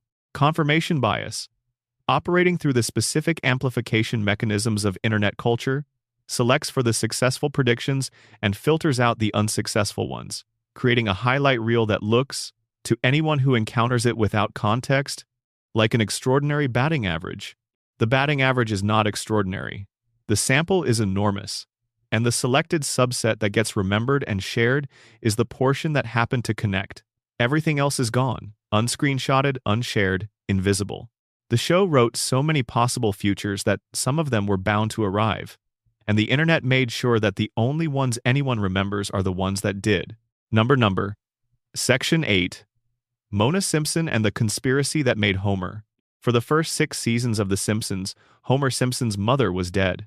That was the official story, offered and accepted without serious examination, as facts about character backstory usually are. Abe Simpson had told Homer that his mother passed away when Homer was young. He had shown Homer a grave. Homer had mourned, in the particular muffled way that Homer mourns things that happened too long ago to feel immediate, and he had grown up understanding himself to be a boy whose mother was gone and whose father was too emotionally limited to fill the absence she left behind. This understanding shaped Homer's entire personality in ways that the show never identified as symptoms because it never identified their cause. The desperate need for approval from people who have given him no particular reason to care whether they approve. The clingy quality of his attachment to Marge, which contains underneath its comedy a genuine terror of abandonment. The willingness to absorb humiliation and mistreatment from his employer without mounting any serious resistance, because having the job, having any stable thing, matters more than his dignity. The compulsive need to be liked by everyone around him, even people who are openly contemptuous of him, because being disliked feels, at some level beneath conscious articulation, like confirmation of something he has always suspected, that there is something about him that makes people leave.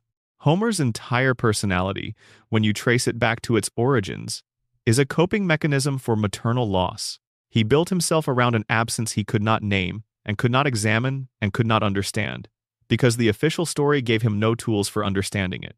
She died. He was young. He never got to know her properly. End of story.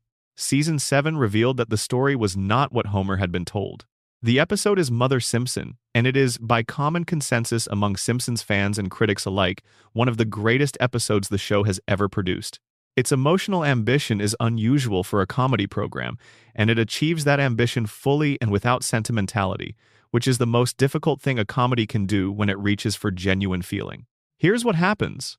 Homer, in the process of faking his own death to avoid working on a Saturday, creates a bureaucratic situation in which the municipal records of Springfield list him as deceased.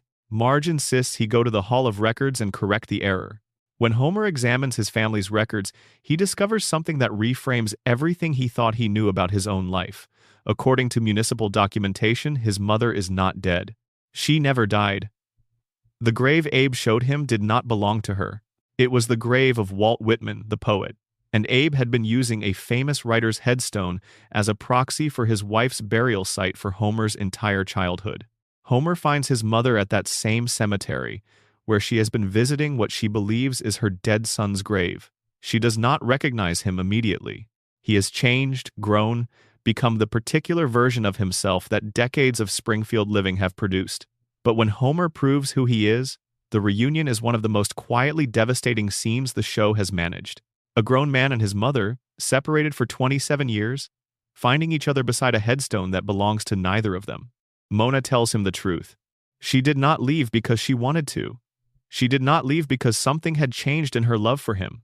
She left because she had to, because staying would have put Homer and Abe in danger, because a man had seen her face and decided she had done him an unforgivable harm, and that man had resources and influence extensive enough to make that decision a permanent disruption of her life. The story goes back to 1969. Mona Simpson was ordinary, married to Abe, mother to young Homer, living in Springfield while the world outside burned through its various political upheavals. And then something changed. She became radicalized, drawn into a circle of activists who were organizing against a target that, once revealed, is extraordinary in its implications.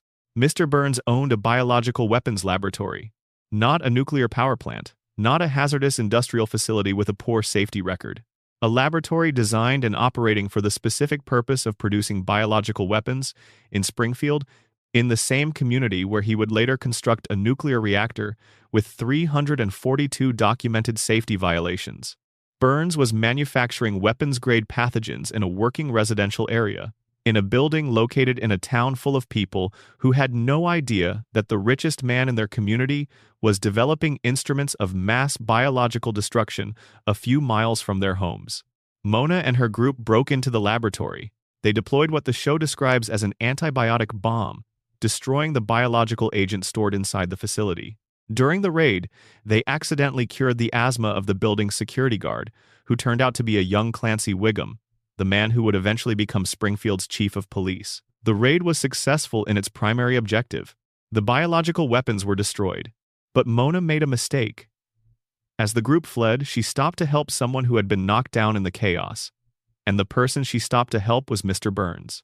She helped the man whose weapons she had just destroyed, and Burns looked up and saw her face clearly enough to remember it. He reported her to the FBI. He did not simply report her in the moment and then let the legal system handle it. He pursued her actively, across decades, as a personal project, a vendetta maintained with the patience and the resources that only a man of his particular wealth and particular grudge-holding temperament could sustain. From the moment Burns identified Mona to federal authorities, she was a fugitive. She could not go home. She could not contact Abe or Homer in any way that might expose her location. She could not explain to her son why she was gone, because explaining would require communication, and communication would create a trail. She kissed Homer goodbye while he was sleeping, so that he would not have to watch her leave, and she disappeared into the underground for the next 27 years. Homer woke up and she was gone. Abe told him she was dead, and Homer built himself, over the following decades, around the specific absence her disappearance created, the conviction, never examined and never named, that he was the kind of son whose mother would rather vanish than remain. When Mona reappears in Springfield in Season 7, Burns recognizes her almost immediately through a cab window. He calls the authorities. The FBI appears at the Simpson house. Mona has to flee again. Homer has to say goodbye to his mother for the second time, this time with full understanding of why she is leaving. He knows who forced her out. He knows that the man sitting in an office at the top of the power plant where Homer reports for work every day is the man who stole his mother when he was 6 years old. And Homer does not connect the dots in any way that leads to action. He does not confront Burns. He does not quit. He does not even appear to fully process the connection between the billionaire who employs him and the billionaire who destroyed his family. The episode does not play this as a joke. It plays it as tragedy because that is what it is. Homer is too damaged, cognitively and emotionally, to understand the architecture of his own suffering. The radiation, the crayon, the lifetime of neurological attrition from living in Springfield's contaminated environment have produced a mind that cannot hold the pattern. He can feel the individual pieces but cannot assemble them into the shape they form. This is the conspiracy that the show builds across multiple episodes without ever quite naming it as such. Burns did not just ruin Mona's life. He engineered Homer's by removing the parent whose presence might have produced a different person. A 6-year-old Homer with a mother who stayed would have grown up differently. The specific emotional wounds that define Homer as an adult, the terror of abandonment, the need for approval, the willing submission to authority figures who treat him poorly, the inability to resist a system that is actively damaging him, all of these are products of the absence Burns created when he sent Mona underground. Burns needed Homer to be compliant. He needed a safety inspector who would not inspect, an employee who would not object, a man whose gratitude for simply having a job would override any instinct towards self-protection or resistance. The broken version of Homer, the version that a motherless childhood in a radiation-contaminated Springfield produced, was precisely the employee Burns required. Whether this was calculated from the beginning or whether Burns simply benefited from the damage he caused as a side effect of his vendetta against Mona is something the show does not fully resolve. But the show does provide one additional piece of evidence that suggests the relationship between the Burns family and the Simpson family runs deeper and more deliberately than coincidence. In a later season, it is revealed that Burns struck a deal with Grandpa Simpson. Burns had committed some crime or transgression that Abe discovered, and in exchange for Abe's silence, Burns guaranteed Homer's permanent employment at the plant. No matter how many errors Homer committed, no matter how many times his performance would justify termination, Homer would not be fired. The 742 documented mistakes, the sleeping at the workstation, the donut in the reactor, none of it could end Homer's employment because the employment was contractually protected by an agreement between Homer's father and the man who destroyed Homer's family. Abe made a deal with the person who sent his wife away and lied about it to their son. He took the deal. He protected himself, and in doing so he delivered Homer into permanent subjugation to the source of the family's destruction, without ever explaining to Homer why the arrangement existed or what it was compensating for. Homer inherited the consequences of a deal he never knew was made, with a man he has every reason in the world to despise, and he has been paying those consequences every morning when he drives to work and badges in and sits down at a workstation in Sector 7G. Mona died in a later episode. Her death is handled with a gentleness and a restraint that the show does not often apply to its most emotionally significant moments. Homer is there. He holds her hand. He watches the mother he barely knew slip away for the final time. And there are no jokes, no cutaway gags, no reset. Just a man and his mother and the accumulated weight of 27 stolen years pressing down on both of them as the years expire. Burns took those years. Burns took Homer's potential, in the body of the mother who would have nurtured it. Burns took the Simpsons' wholeness and replaced it with the specific configuration of brokenness that served his purposes most efficiently. And Homer will go back to work on Monday. He always goes back to work on Monday. The crayon is back in his brain, the memories are too soft to assemble into accusations, and the man at the top of the building does not remember his name. Number. Section 9. Where is Springfield, the town that cannot be found? Springfield is the most famous fictional town in the history of American television. More people can identify Springfield as Homer Simpson's home than can identify the capital city of half the states in the actual country they live in. The town has a nuclear power plant, a town gorge, a tire fire, a harbor, a monorail of questionable structural integrity, a school, a prison, at least 2 hospitals, a city hall that burns down periodically, and a quick E-Mart. It has mountains and desert and ocean and farmland and forests, often within what appears to be a short driving distance of each other. It borders Ohio in one episode and Nevada in another, and Maine in a third and Kentucky in a fourth, depending on which episode you are watching and what the plot of that episode requires. It is located on the coast, also in the heartland, also near the Canadian border, also in certain contexts, apparently proximate to Mexico. Its climate ranges from severe winter blizzards to tropical heat waves, sometimes within the span of a single season. Its geography is a physical impossibility. No actual American municipality contains the combination of natural features that Springfield contains within plausible proximity of each other, and the show has maintained this geographic incoherence with such consistency across 36 years that it has become one of Springfield's defining characteristics. Where is Springfield?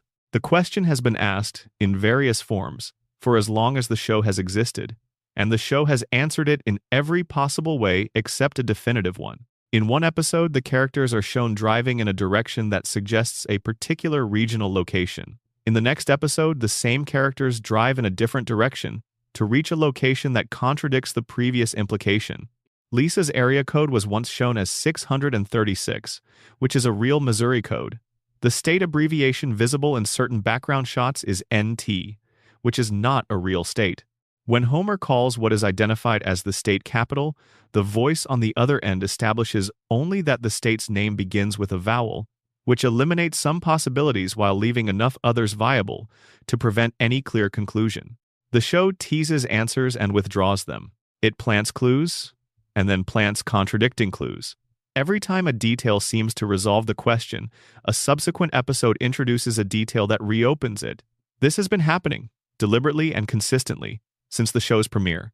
Matt Groening, the show's creator, did address the question directly in a 2012 interview with Smithsonian Magazine. He stated that the town was named after Springfield, Oregon, the community near where he grew up. He chose the name, he explained, because Springfield is one of the most common city names in the United States, making it feel universally familiar without being specific to any actual place. For approximately 2 days, the mystery appeared to be solved. Springfield was in Oregon. Case closed. Then the show continued, and subsequent episodes placed Springfield in geographic contexts that were inconsistent with Oregon. The writers did not honor Groening's disclosure. They kept the contradiction alive because the contradiction, as it turns out, is not an oversight. It is the point. Groening can name a state all he likes. The show will keep contradicting him, because the show's creative identity is built around the deliberate maintenance of Springfield's geographic uncertainty. The surface explanation for this is the one that Groening himself has articulated, and that the show's defenders regularly offer. Springfield is designed to be universal. It is meant to feel like everywhere at once, accessible to every viewer regardless of their actual zip code, a town that functions as a placeholder for the idea of a hometown rather than a specific municipal entity. By refusing to be pinned to any state, Springfield becomes available to all of them. The mountain range visible in one episode belongs to whoever lives near mountains. The coastline in another episode belongs to whoever grew up near water. The farmland belongs to the Midwest, and the industrial landscape belongs to the Rust Belt, and the suburban sprawl belongs to wherever suburban sprawl is most familiar. This is the official explanation, and it is not wrong. It is accurate as a description of the show's intent and effect. But it is not the only explanation, and under the specific lens of the theories this video has been examining, it is not the most interesting one. If the radiation theory is true, if the nuclear plant has fundamentally altered not just the biology of Springfield's residents, but the physical environment of the town itself, then Springfield's geographic impossibility is not a design choice. It is a consequence. Contamination that warps biology might equally warp physical space. If the radiation has been affecting the region's living systems long enough and thoroughly enough to produce the mutations we have cataloged in the town's residents and its wildlife, perhaps its effects on the physical landscape are not categorically different. Perhaps the mountain range and the ocean and the desert that all appear to coexist within Springfield's plausible geography do so because the contamination has compressed geographic space in ways that no map can accurately represent, because no map was made for a region where the normal rules of physical reality have been disrupted at the fundamental level. If the coma theory is true, Springfield's geography makes even more elegant sense. Homer's unconscious brain does not have a precise cartographic representation of the United States in its memory banks. It has impressions, fragments, the sensory residue of every place he has ever been, every landscape he has ever driven through or seen in a photograph or absorbed from a television screen in the years before the coma. His dreaming mind assembled Springfield from all of those fragments simultaneously, layering them without regard for geographic logic, because dreams do not operate on geographic logic. Dreams operate on emotional logic, on the logic of felt experience and accumulated memory, and Homer's felt experience of America is spatially incoherent in the way that personal memory always is. More impression than map, more feeling than fact. Springfield feels like America because it is made from Homer's emotional memory of America, which is scattered and incomplete and assembled from whatever he happened to notice during a lifetime of living in a specific corner of it. And if the principle and the Popper framework is the operative one, Springfield's refusal to have a fixed location is the most sophisticated expression of the town's institutional self-protection. A town whose jurisdiction is permanently undefined cannot be held accountable in any consistent legal framework. You cannot bring charges against a nuclear facility if the state it is located in keeps changing. You cannot enforce EPA regulations if the regulatory authority shifts every time someone tries to pin down which district applies. You cannot conduct a sustained federal investigation into the environmental violations of a facility whose location, for regulatory purposes, exists in permanent ambiguity. Springfield floats between states because landing means accountability. Landing means someone shows up with documentation and jurisdiction and the legal standing to demand that 342 safety violations be addressed. Landing means the fish with three eyes becomes evidence in a formal proceeding rather than a moment of community embarrassment quickly forgotten. Landing means the skeletal remains in the basement of the nuclear facility become a matter for a coroner rather than a passing visual detail that the camera notes and moves on from. The town's geographic uncertainty is a legal shield, maintained by the same collective agreement that exiled the real Seymour Skinner and made it illegal to discuss his expulsion. Springfield refuses to be located because being located would make it findable, and being findable would make it accountable, and accountability would require confronting everything the town has agreed not to confront. The episode Behind the Laughter, a mockumentary format episode from the show's 12th season, actually provided a location. In the original broadcast, the family was identified as being from northern Kentucky. In later syndication, the location was changed to a different state. The answer literally changed depending on which version of the episode you watched and where. The show gave you the truth, and then altered the truth based on the broadcast context. Even when Springfield had a definitive answer, the definitiveness was temporary and jurisdiction dependent.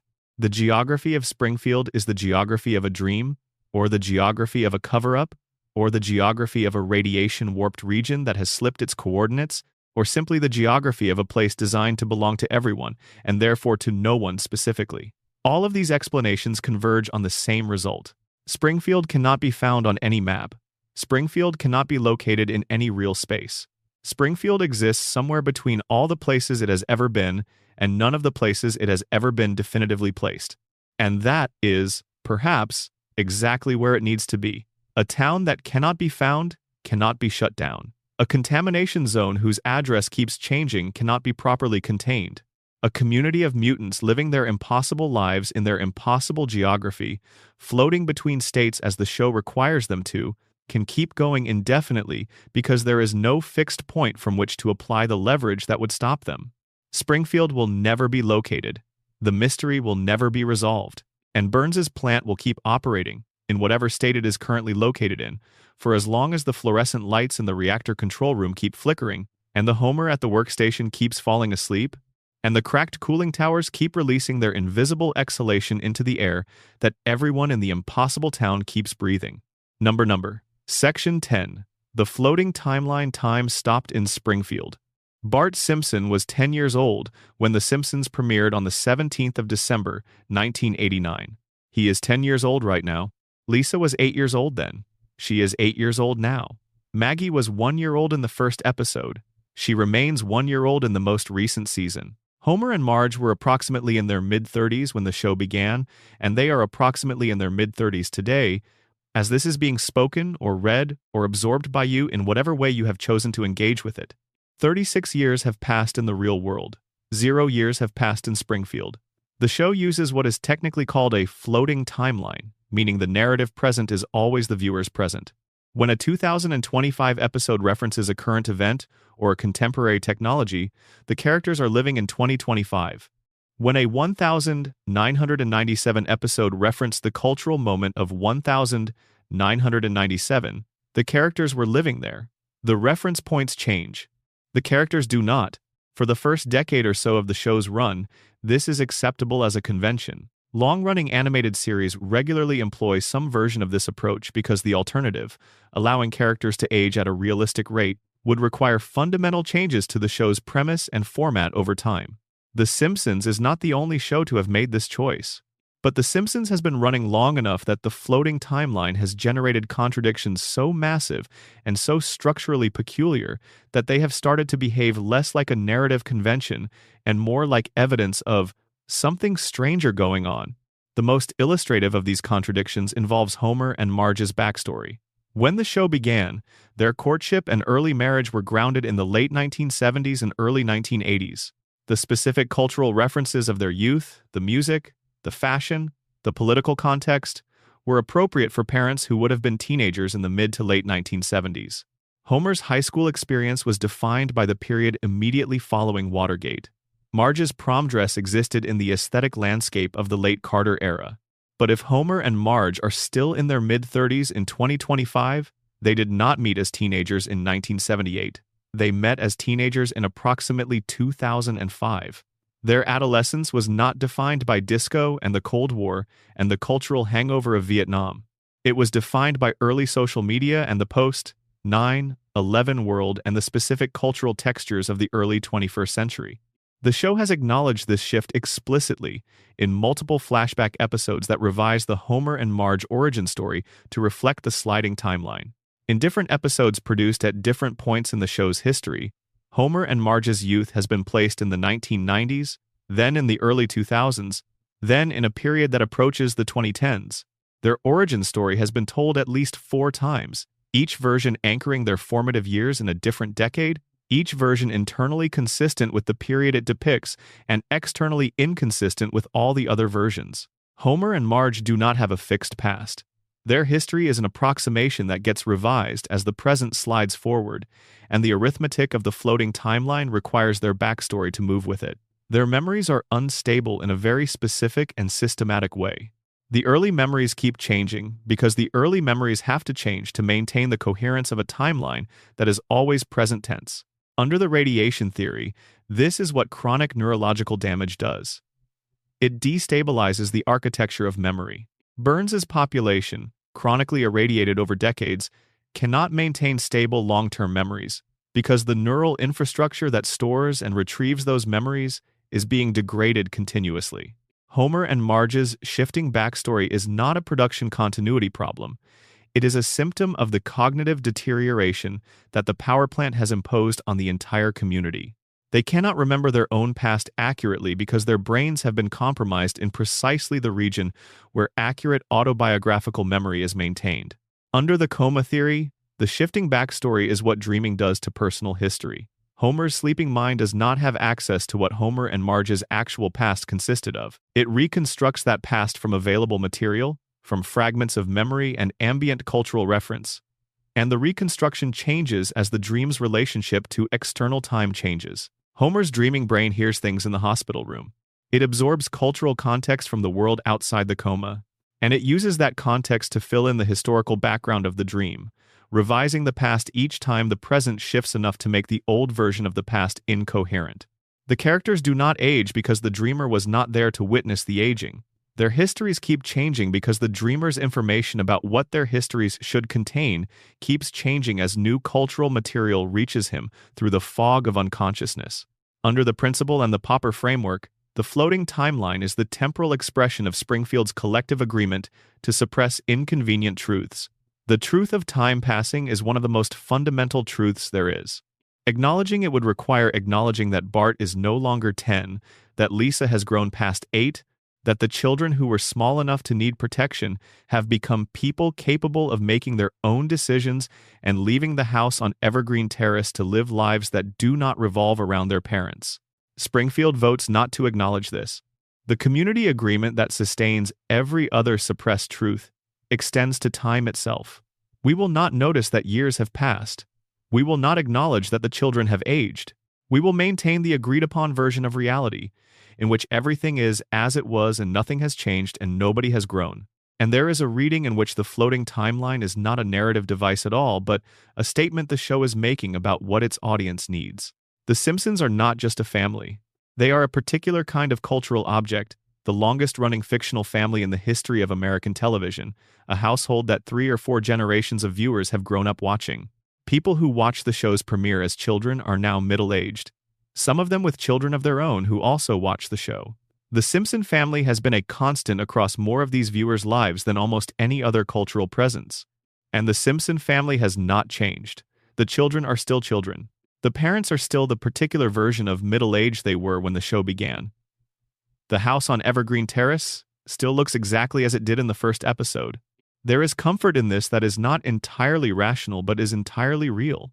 As long as The Simpsons is on, as long as the loop keeps floating, As long as Bart is 10, and Homer is mid-30s, and Marge's hair is still standing straight up in its impossible tower, something in the world has not changed. The couch is still there. The television is still on. The family is still intact. The story has not ended. The show has depicted its characters aging. It has done this multiple times in flash-forward episodes that allow the narrative to imagine what The Simpsons would look like if time were permitted to progress. The most celebrated of these is the Season 6 episode Lisa's Wedding, which flashes forward 15 years to show Lisa as a 23-year-old woman, engaged to be married, navigating a future that is emotionally rich and specifically imagined. The episode proves that the show is capable of envisioning its characters as adults. It can tell the story of who Lisa becomes if she is allowed to become anyone at all. But it always ends. The flash-forward concludes. The characters return to their fixed ages. The permanent present reasserts itself. The glimpse into a possible future closes, and the floating present resumes as if the glimpse had not occurred. The show can imagine growth. It refuses to allow it. The future is something Springfield has access to as a thought experiment. A what-if explored in isolated episodes and then sealed away. The actual permission to grow, the organic progression of real time through the characters' lives, is withheld indefinitely. This withholding is not cruelty. It is, in the reading that the show's accumulated weight eventually supports a mutual dependency. We do not want The Simpsons to grow up. We do not want Bart to turn 11 or Lisa to turn 9, or Maggie to say her second word. We do not want Homer to retire or Marge to become a grandmother or the house on Evergreen Terrace to be sold to someone else. We want the loop to keep running. We want the couch gag to play every week and the family to be there on the other side of it, exactly as they were, exactly as they always are. The floating timeline is not the show's narrative mechanism. It is the audience's request, made implicitly every time a viewer tunes in and wants to find everything unchanged. We pressed pause in 1989 and we have never pressed play. And now, 36 years later, we are still watching the same family in the same house in the same impossible town, and the timer is still running. And nobody is aging. And the loop keeps floating because we need it to. Because if it lands, if the timeline stops floating and the children start growing, then we have to admit something that the floating timeline protects us from admitting. 36 years have passed. The world has changed. We have changed. The couch we sat on watching the first episode is in a landfill or someone else's living room. The people who watched it with us have grown older, or moved away, or in some cases are no longer here. The version of ourselves that first met The Simpsons is not the version doing the watching now, and the distance between those two versions is everything the floating timeline pretends has not happened. Springfield is frozen because we froze it. And we froze it because watching it frozen is the closest we can get in the particular emotional territory that popular culture can reach, to the feeling of being 10 years old again, sitting in front of the television, watching a cartoon family that felt like it was made just for us. Number.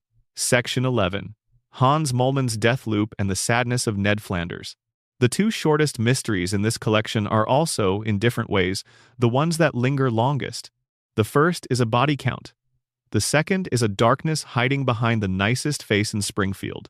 Let us begin with the man who cannot seem to stay dead. Hans Moleman appears in the background of Springfield throughout the show's run as a small, ancient, nearly blind figure whose primary narrative function is to suffer. He gets hit by vehicles. He gets crushed by falling objects. He gets buried alive. He gets eaten by animals. He gets struck by lightning. He gets incinerated. He is, by any count that attempts to track such things, the most frequently killed character in the history of American animated television. And he keeps coming back, not in dream sequences or Treehouse of Horror episodes which are explicitly presented as non-canonical.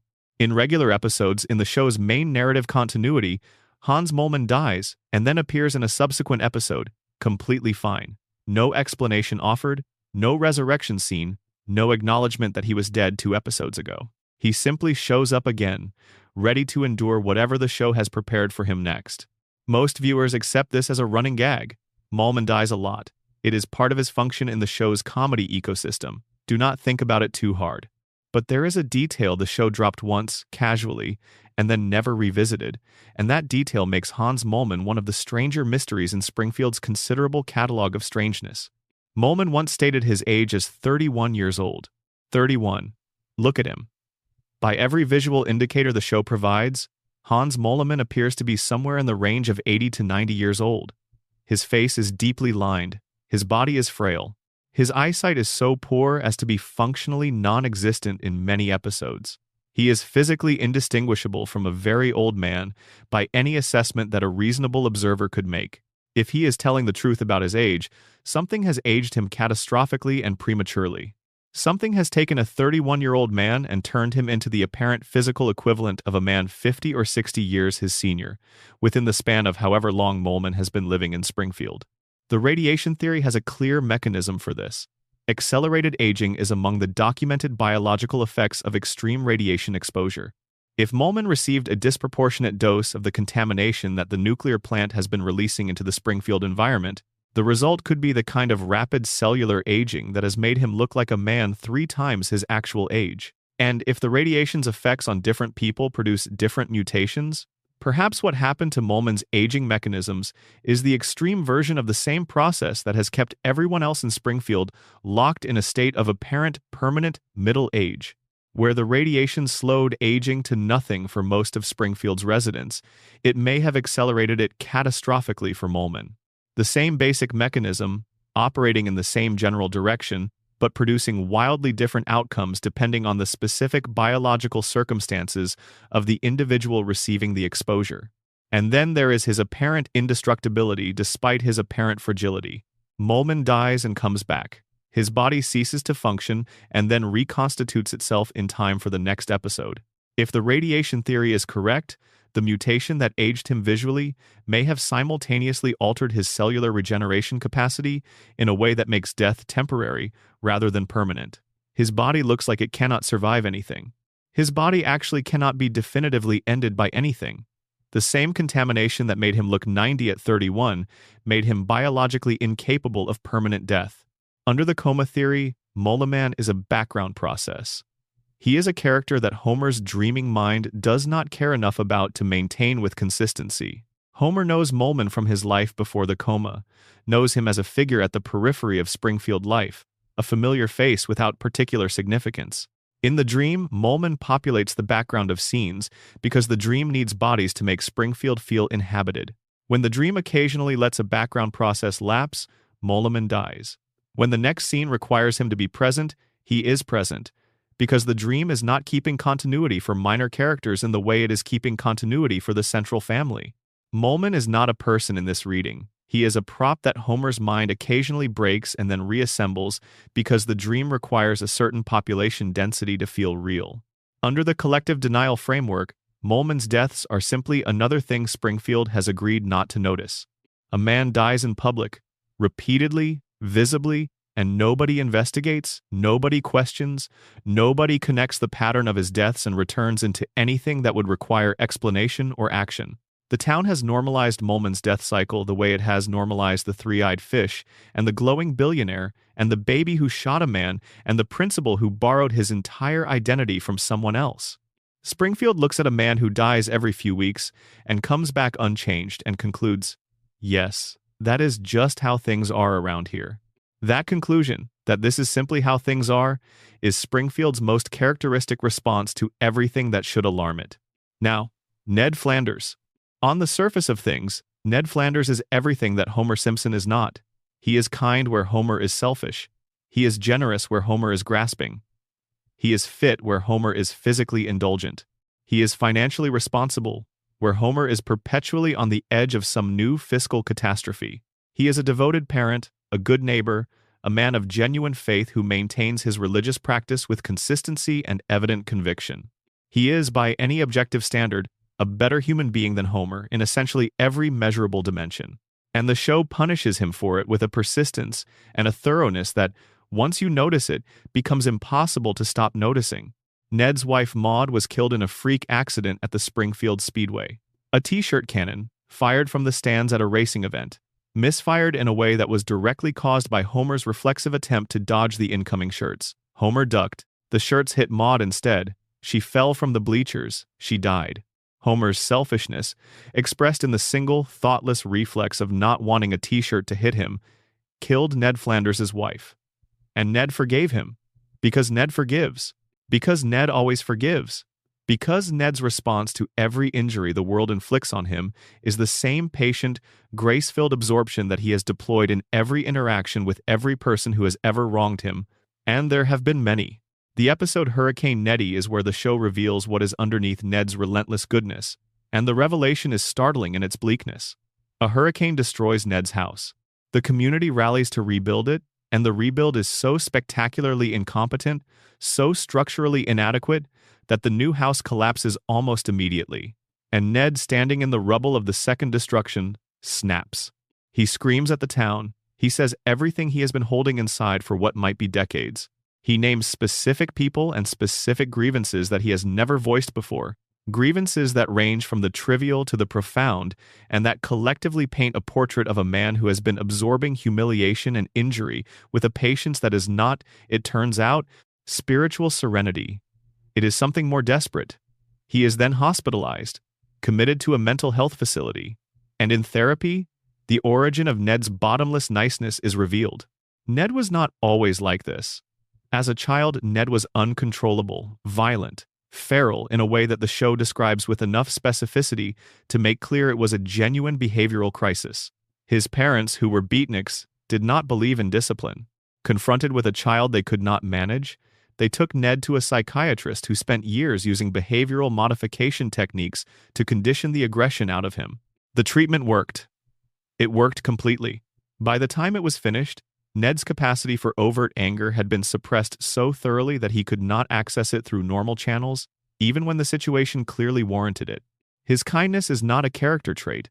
It is the shell left behind after a behavioral intervention hollowed out his ability to express what he actually feels when he is hurt or angry or violated.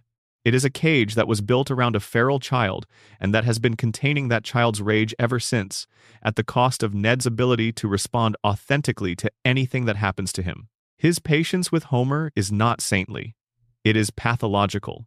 He cannot express anger at Homer because his brain was literally conditioned to suppress anger at all costs, regardless of how justified that anger would be. His faith is not the simple expression of spiritual conviction. It is the external framework that a man who was denied internal access to his own emotional life uses to explain why the universe keeps treating him so badly, despite his doing everything he was told would make things go well. If you follow the rules, God protects you. If you are kind, the world is kind in return. If you forgive, you will be forgiven. But God does not protect Ned. The world is not kind in return. And the forgiveness Ned extends to Homer does not produce any corresponding change in Homer's behavior. This brings us to the detail that, once encountered, cannot be unfelt. The show has depicted Homer having direct conversations with God multiple times, face-to-face, actual divine dialogue. God speaks to Homer. God tells Homer things. The conversations are real within the show's continuity, not dreams or metaphors, but actual theological encounters. God has never spoken to Ned Flanders.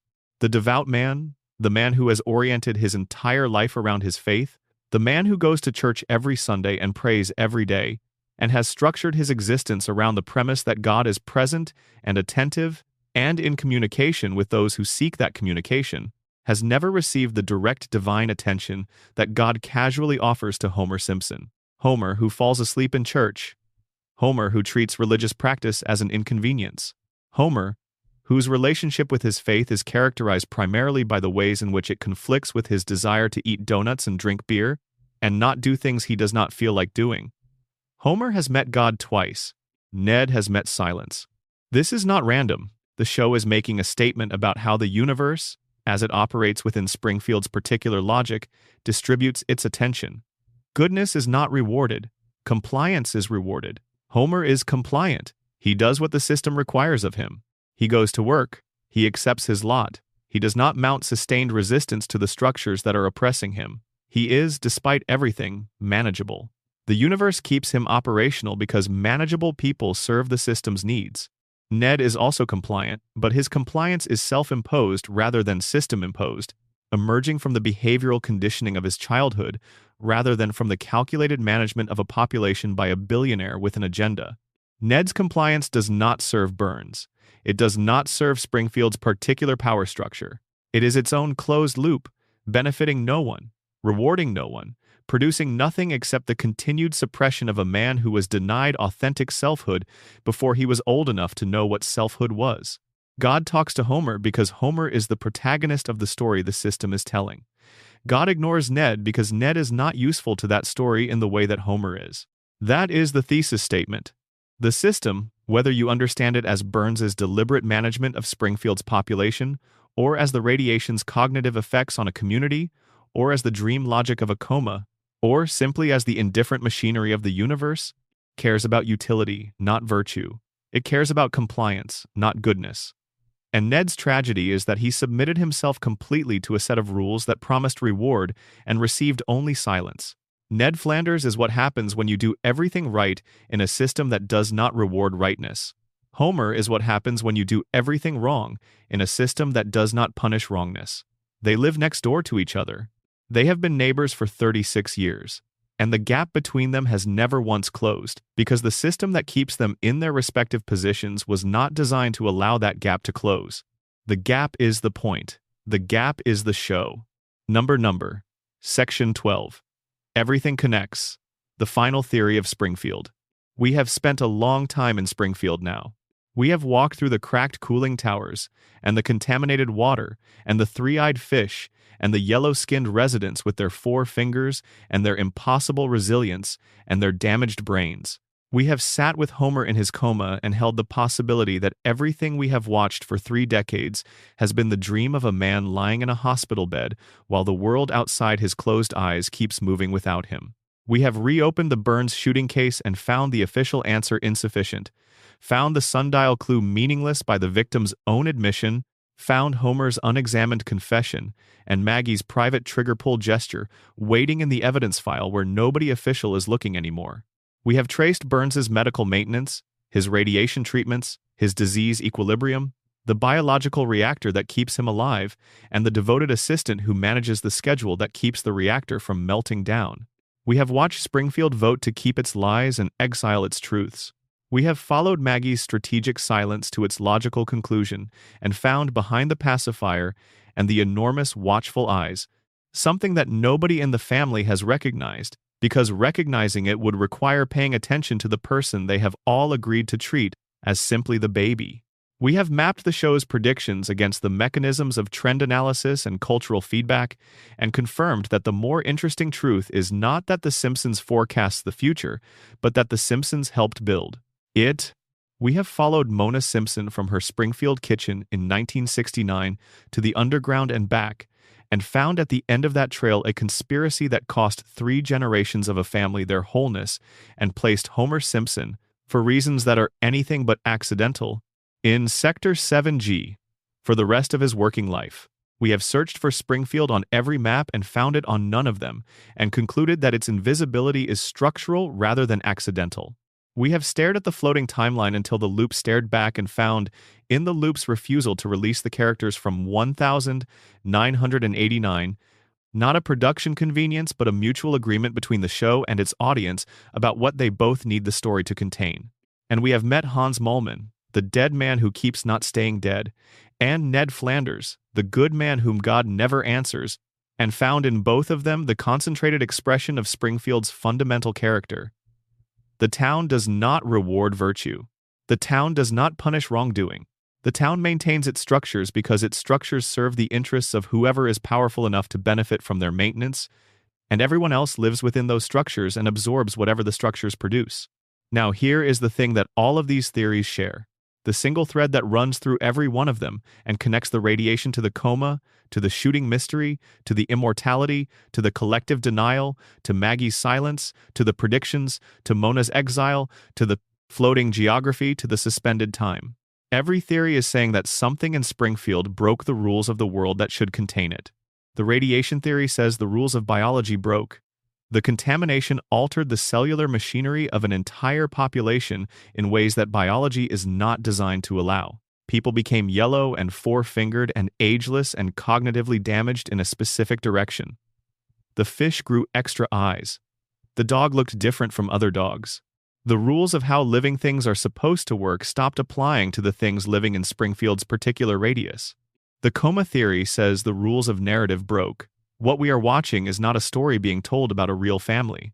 It is a dream being generated by a damaged mind that is trying to tell itself a story about what its life would look like if it kept going. The rules of how stories are supposed to work, the expectation that events have consequences, and time passes and characters grow, stopped applying to a narrative being generated by the sleeping brain of a man who cannot afford to let the story end. The collective denial framework says the rules of truth broke. The community voted to make its preferred fiction legally binding and exile the people who insisted on facts.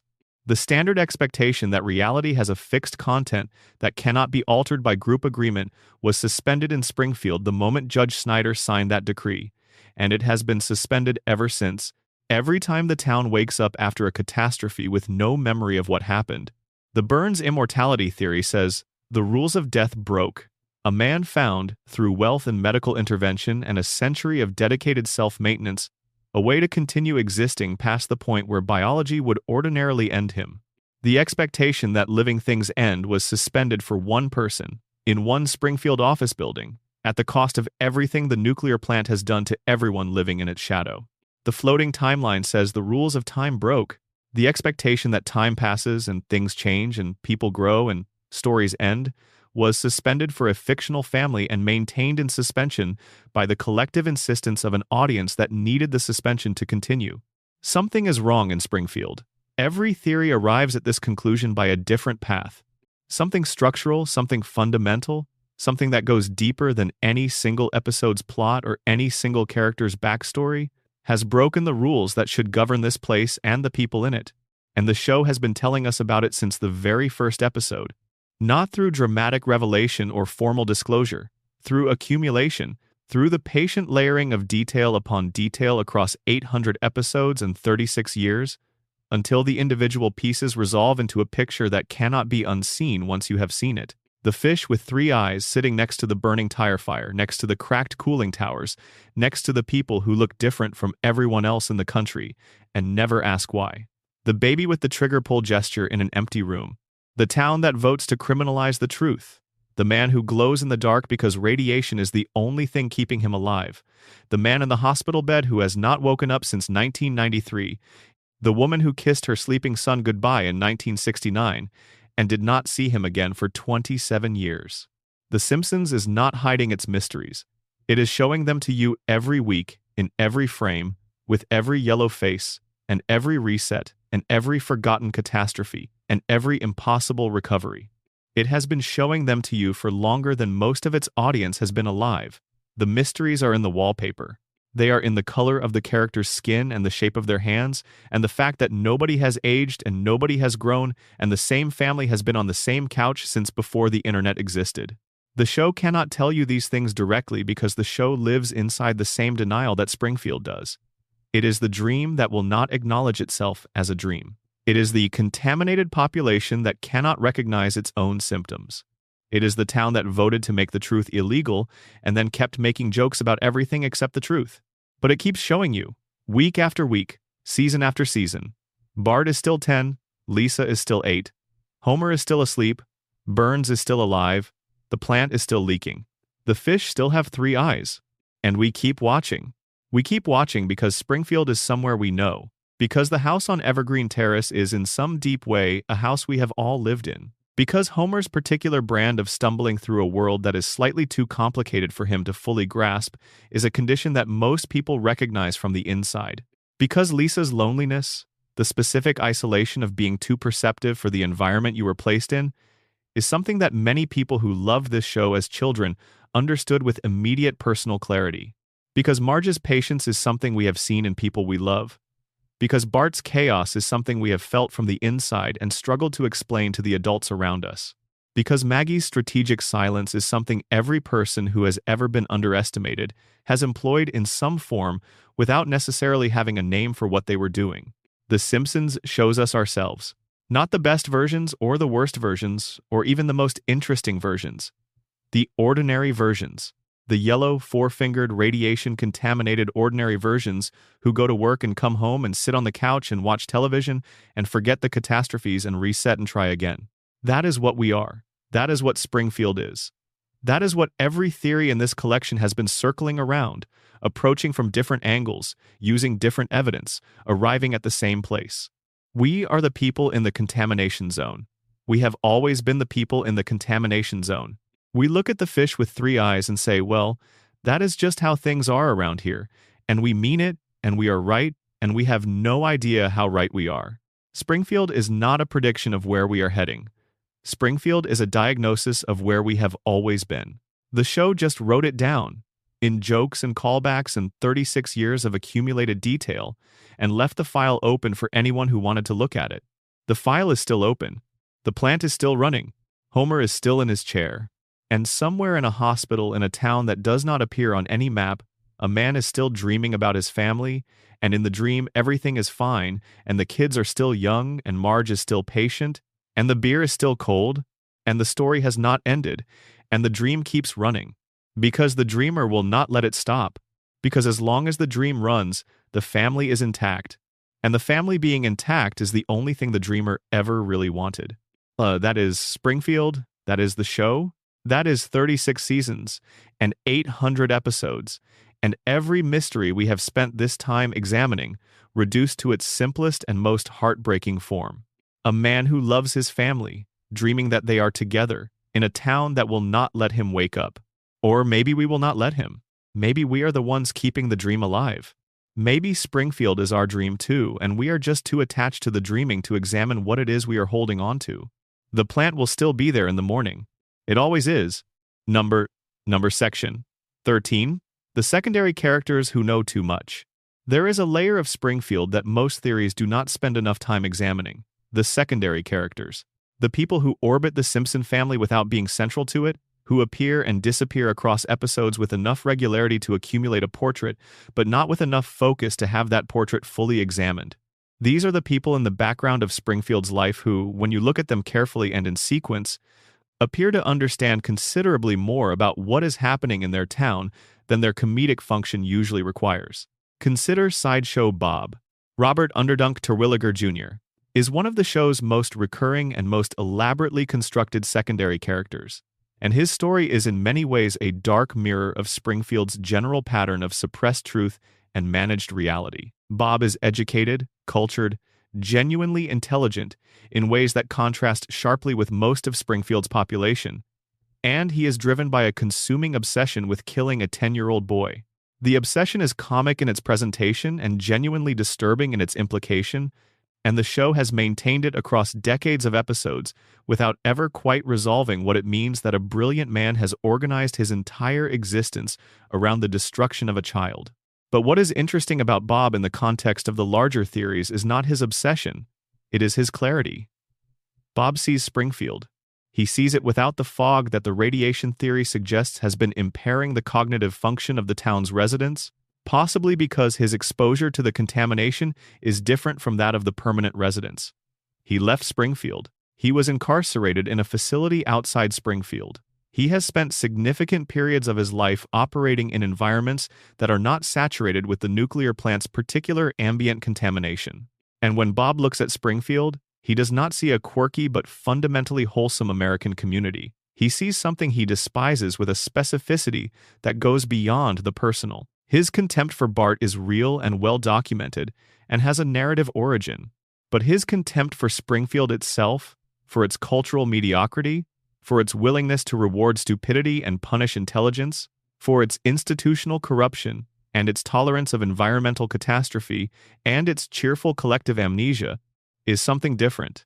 It is the contempt of a man who can see the contamination zone from outside and understands what he is looking at. Bob's repeated returns to Springfield, despite the obvious danger they represent for him given his criminal record and his documented desire to kill a child, have always seemed excessive from a purely rational standpoint. The most logical thing Bob could do, having escaped Springfield's jurisdiction multiple times, would be to simply leave and not come back. Build a life somewhere that does not contain the specific 10-year-old who has been responsible for his incarceration. He has the intelligence to do this. He has the cultural flexibility. He speaks multiple languages.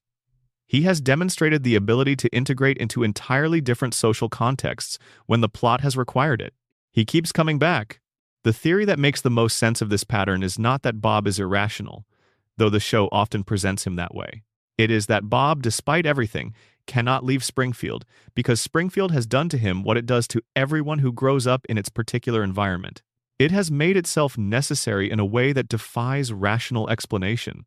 The contamination, whether understood literally as radiation or metaphorically as the specific kind of psychological dependency that forms in insular communities, has rooted Bob to this place in ways that his intelligence cannot override.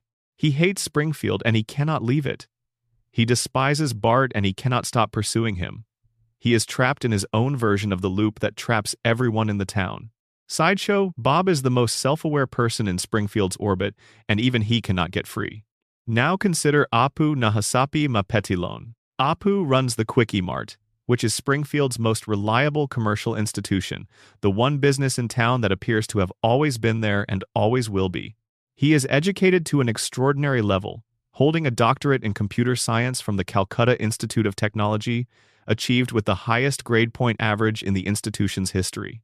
He is, in terms of raw academic achievement, among the most qualified people in Springfield. He has multiple advanced degrees. He has professional expertise in domains that go far beyond convenience store management. He runs a convenience store. He has been running this same convenience store for the entire duration of the show's run. He is paid less than his qualifications warrant by any reasonable assessment. He works hours that are described within the show as nearly inhuman in their duration. He serves a community that takes his presence for granted and regularly treats his place of business as both a convenience and a comedy prop. And he does this with a patience and an investment in his community that, when you examine it, is remarkably similar to the patience Ned Flanders brings to his own situation. Apu sees Springfield clearly. He has the educational background to analyze what is happening there, the professional credentials that would allow him to work elsewhere, and the cultural flexibility that comes from someone who has navigated multiple, radically different social environments in his life. And he stays. He serves. He sells hot dogs of questionable provenance and lottery tickets and slushy beverages, and he watches Homer come in for his 12th donut of the day, and he watches the town cycle through its catastrophes and resets, and he says relatively little about what he observes. Apu is another version of Maggie. Another person whose intelligence and awareness far exceed the role they have been assigned in Springfield's social order, who has looked at the gap between what they could be doing and what they are doing, and concluded, for reasons the show never fully articulates, that the present situation is the one they are going to maintain.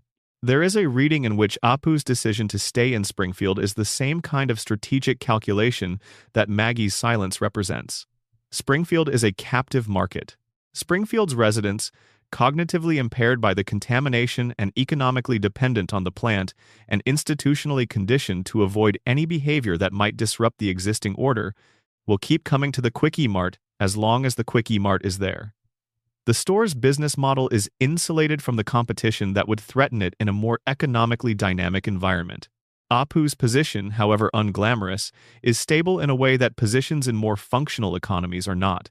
He has found the one context in which his particular combination of capabilities and limitations is optimal. He understands the community well enough to serve it effectively. He is integrated into its social fabric deeply enough to be trusted as a near institution. He has the resilience that comes from someone who has already navigated the experience of being far from home in a foreign culture and found ways to make that experience sustainable. Springfield, for all its strangeness and its contamination and its collective amnesia, is Apu's home in the only sense that matters practically. He knows it. He belongs to it. It belongs to him in the particular way that belonging works in communities where people have been together long enough to become mutually necessary. Whether this represents wisdom or another form of the same trap that holds everyone else in Springfield is a question the show leaves carefully unresolved. Then there is Dr. Nick Riviera. Dr. Nick is the most medically dangerous professional in a town that has produced several contenders for that title. His treatments are experimental in the sense that they have not been tested, and his qualifications are, at best, aspirational. He operates a practice that appears to function as a kind of shadow medical system in Springfield, available to people who cannot access the town's more formal medical infrastructure, or who prefer not to have their specific medical situations examined too carefully by people with regulatory obligations. This last group is larger in Springfield than it might be in other communities, Because Springfield has a significant population of people whose medical situations would raise questions that the town's social contract says should not be raised. People who have been absorbing radiation for decades and whose physical presentations might, under careful clinical examination, produce conclusions that nobody in Springfield's power structure wants officially documented. Dr. Nick's willingness to treat without asking too many questions, to provide services without generating the kind of paper trail that formal medical practice requires, makes him genuinely useful to a community that benefits from medical encounters that do not produce documentation. Whether Dr. Nick understands this function consciously or simply occupies it through a combination of incompetence and convenient incuriousness is unclear.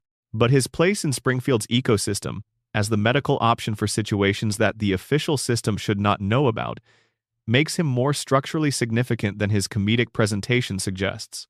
And then there is Chief Wiggum, who is worth examining not for what he does, which is consistently fail to competently perform any aspect of his professional role, but for what his failures enable. A town with a functioning police department would have generated investigations into any number of the events we have discussed across this examination of Springfield. The skeletons in the basement of the nuclear plant, the documented radioactive waste disposal on a children's playground, the repeated public deaths of Hans Mollman, the shooting of Mr. Burns, which Wiggum's department technically solved but in a way that the available evidence does not fully support, the identity theft of Seymour Skinner, which was resolved through a judge's decree rather than through any criminal proceeding against the imposter. A competent police department would not have let any of these situations resolve the way they resolved. A competent police department in a functioning legal system would have generated questions that the town's power structure could not have answered without producing exactly the kind of official scrutiny that Burns's management of Springfield is designed to prevent. Wiggum's incompetence is therefore not merely comic, it is functional. In a town whose primary economic engine depends on the suppression of official scrutiny of its operations, having the chief of police be a man who cannot sustain a coherent investigation for more than a few episodes is not a liability, it is an asset. Whether that asset was deliberately cultivated or simply inherited as a fortunate circumstance is another question the show leaves open.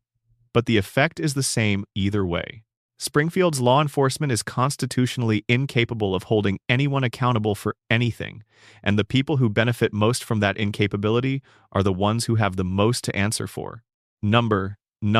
Section 14. Lisa's burden and the show's hidden argument.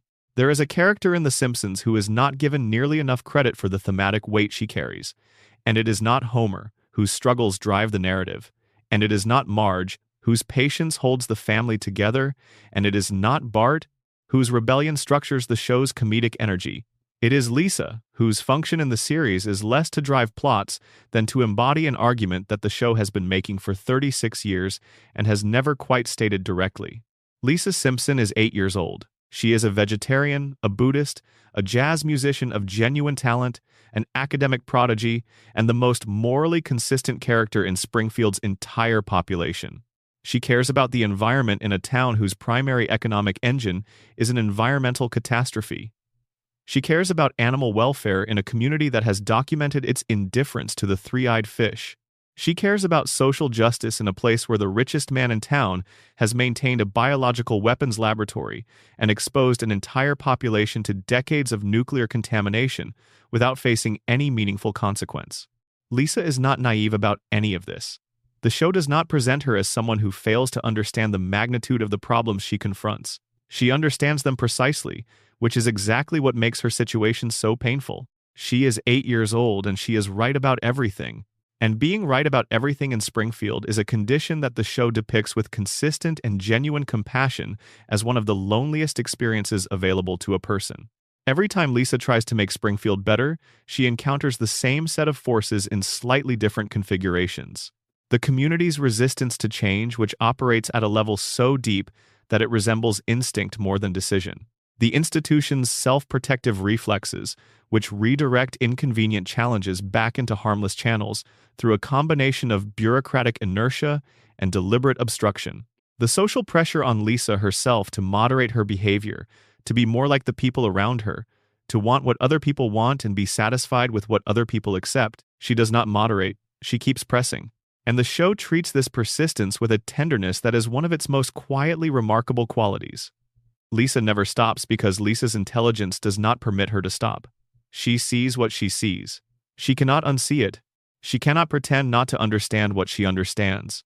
And so she keeps pushing against a wall that does not move, and the show keeps depicting this as both her greatest virtue and her heaviest burden. The argument the show is making through Lisa is not optimistic. It is not a straightforward celebration of intelligence and persistence. It is an honest assessment of what happens to people who can see clearly in environments that benefit from collective blindness. They are right. They are consistently, demonstrably, objectively right, and they are marginalized, dismissed, occasionally mocked, and fundamentally unable to translate their clarity into the systemic change they can see would improve things. Lisa is not going to fix Springfield. The show knows this. Lisa knows this, in whatever way an 8-year-old who has been 8 years old for 36 years can know anything. The radiation theory suggests that the same environmental contamination affecting everyone else in town is also affecting Lisa, that her extraordinary intelligence may itself be a product of the mutation rather than something that developed despite it. If the contamination produces different effects in different people, amplifying what it amplifies in Maggie, degrading what it degrades in Homer, perhaps what it has done to Lisa is sharpen her perception of exactly the world that produced the contamination, making her exquisitely aware of the problem while ensuring she remains embedded in the system that generates it. Lisa can see the fish with 3 eyes. Lisa has always been able to see the fish with 3 eyes. And the fish are still there, and the plant is still running, and the water is still contaminated, and nothing she has done across 800 episodes of trying has permanently altered any of it. Under the coma theory, Lisa's function is both more hopeful and more devastating. If Homer is dreaming, then Lisa, this extraordinary, perceptive, morally serious child who never stops asking the questions that no one else is willing to ask, is Homer's conception of what his daughter could be. She is what Homer, somewhere beneath the fog of the coma, believes or hopes Lisa might become. The smartest person in every room she enters. The person who sees clearly when everyone else is choosing comfortable blindness. The person who keeps the faith that things could be better even when all available evidence suggests they will not be. Homer cannot know, in his hospital bed, what Lisa has actually become. He cannot know how she has grown or what she has chosen or who she has turned into in the years since the vending machine fell. So in the dream, she is the best version of herself. The version where every quality the show values most is present and active and uncorrupted by the compromises that growing up in a particular world requires. She is, in this reading, Homer's dream of what a daughter could be. And the tragedy is that Homer's dream cannot let her grow up, cannot let her leave Springfield, cannot let her become the adult that all of her demonstrated qualities suggest she would be remarkable at being, because the dreamer does not know what that adult looks like. He only knows the 8-year-old. So the 8-year-old is what the dream keeps producing. Lisa remains 8 because Homer's love for her is frozen at the last moment he saw her. And that frozen love, expressed as an 8-year-old who never ages but also never stops trying to improve the world around her, is one of the most emotionally complex creations in the history of commercial television. A father's hope for his daughter, rendered permanent and immutable and heartbreaking in its beautiful impossibility. The show's hidden argument, expressed through Lisa across 36 years and never stated as a thesis, is this: intelligence without power is a particular kind of suffering. Being able to see what is wrong, being able to articulate it clearly and argue for it compellingly and demonstrate its reality through evidence, is not sufficient in itself to change anything. Change requires leverage, and leverage requires either wealth or institutional access, or the kind of social capital that gets built through the very compromises that intelligence, in its purer forms, refuses to make. Lisa has none of these. She has clarity and she has persistence and she has an IQ that the show has established as exceptional, and none of it moves the needle in Springfield by any amount that the show is willing to acknowledge as permanent. She is the show's conscience. She is the character who keeps asking the questions that the show wants its audience to be asking. And she is living proof that asking the questions is not the same thing as getting the answers, and getting the answers is not the same thing as changing the conditions that made the questions necessary in the first place. Springfield does not get better because Lisa is in it.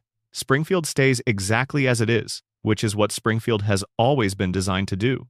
And Lisa keeps trying, because what else would a person like Lisa do? Number section 15. the show's relationship with its own darkness. Something that deserves its own consideration, separate from any specific theory or mystery, is the way The Simpsons has chosen to handle the darkness at its center across 3.5 decades. The darkness is real. We have established this thoroughly across the preceding sections. The contamination is real within the show's logic. The coma is internally consistent. The Burns conspiracy has documentary support across dozens of episodes. The collective denial is on the record, legally formalized in the Tamsarian Decree. Maggie's intelligence is demonstrated rather than inferred. Mona's story is canonical. The floating timeline is undeniable. These are not misreadings of the show. They are readings of what the show has actually put on screen, stripped of the comedic presentation that the show uses to make them digestible and that the audience uses to make them bearable. The Simpsons has been one of the most genuinely dark programs in American television history, presented in a format and with a tone that has allowed that darkness to circulate widely without triggering the defenses that audiences would raise against it if it arrived undisguised. Consider what you would have if you took the same material and presented it without the comedy. A family living in a contaminated zone, their biology altered by decades of radiation exposure, their cognitive function compromised to the point where they cannot recognize the source of their own suffering. The patriarch in a coma, dreaming the life he cannot actually live, while the family he loves exists in the real world without him. A billionaire who has maintained control of a regional economy for more than a century through deliberate contamination of the population he employs, keeping them cognitively impaired enough to be manageable and physically dependent on the infrastructure his wealth provides. A community that has institutionalized its own denial, made truth-telling illegal, exiled the people who insist on facts, presented without jokes. That is not a sitcom. That is something considerably more disturbing.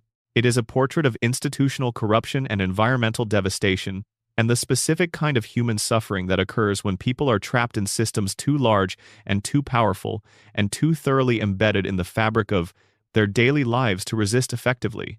But The Simpsons has never presented it without jokes. It has always dressed the darkness in the costume of comedy, and the costume is so convincing, so well constructed, so consistently maintained, that most viewers never quite register what is underneath it. The jokes are very good. The comedic timing is precise. The characters are beloved. The tone is warm even when the content is bleak. The audience laughs, and in laughing, absorbs material that in any other format would be classified as social criticism of a fairly radical kind. This is not an accident. The Simpsons has always understood its own function better than its audience gives it credit for. The comedy is not a packaging choice made for commercial reasons, though it is also that. The comedy is the argument. The laughter is the mechanism by which the darkness gets transmitted. You cannot make people feel something just by telling them the facts. Facts are resistible. But if you can make them laugh while experiencing the facts, if you can produce a moment of genuine amusement that contains inside it the complete picture of something genuinely troubling, then you have achieved something that straightforward presentation could not. Homer falling asleep at a workstation in a nuclear plant is funny. It is also a precise depiction of what happens when you place an intellectually disabled person in a safety-critical role, because keeping an incompetent safety inspector is cheaper than actually maintaining safety, and the consequences of that calculation are absorbed by the surrounding population rather than by the corporation making the calculation. Both of those things are true simultaneously. The comedy does not cancel the critique, it carries it. The show's writers have been aware of this function. The Harvard-educated staff that populated the show in its peak years were not simply trying to be funny, though being funny was an essential component of the enterprise. They were satirists, people for whom the comedy was the vehicle and the social observation was the destination. The humor gave them cover to say things that straightforward drama could not say without triggering the kind of resistance that audiences bring to content they recognize as being designed to challenge them. Comedy is disarming in a way that drama is not. A joke lands before you have time to evaluate whether you agree with its premise. By the time the laugh is happening, the premise has already been accepted. And The Simpsons has been using this mechanism to deliver its darkest content for 36 years, in front of hundreds of millions of viewers, in a format that most of those viewers would describe as a cartoon comedy. It is a cartoon comedy. It is also an extended meditation on institutional corruption, environmental devastation, cognitive impairment as a tool of social control, and the specific despair of people who are right about everything that is wrong with their world and lack the power to change any of it. Both of these things are true. That is the show. That is why the show has lasted as long as it has, and why the theories it generates are as elaborate and as emotionally resonant as they are, and why the audience keeps watching even as it claims that the later seasons are not as good as the earlier ones but cannot quite stop tuning in. The darkness is the reason the show matters. The comedy is the reason the darkness can be received. Number. Section 16. Burns and Power. What the show says about wealth. The character of Mr. Burns is one of the most complete portraits of concentrated wealth in the history of American popular culture, and the specificity of that portrait, the detail with which the show has constructed his relationship to his fortune and his power and the people subject to both, rewards examination that goes beyond his function as a cartoon villain. Burns is not simply rich.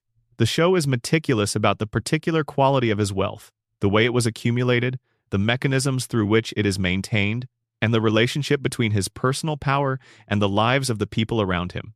These details, accumulated across hundreds of episodes, add up to something more coherent and more analytically interesting than a simple caricature of greed.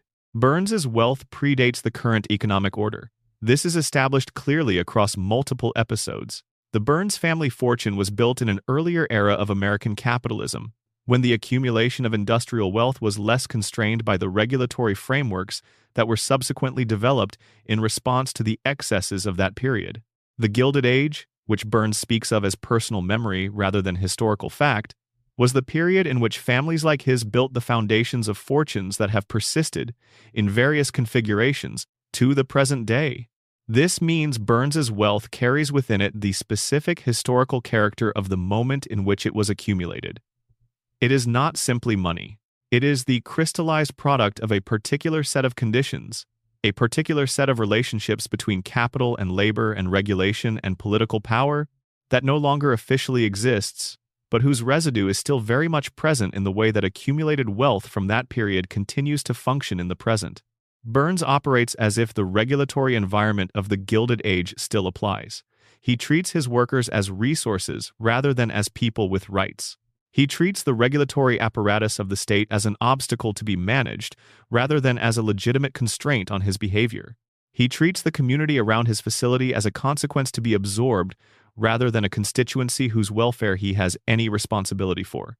These are not idiosyncratic personal choices. They are the behavioral expressions of a worldview formed during a period when these attitudes were entirely normal for someone in his position, and they have been preserved, along with the fortune they helped to build, because Burns has been alive long enough to carry them from the Gilded Age to the present without the biological disruption of generational succession that usually forces at least some recalibration.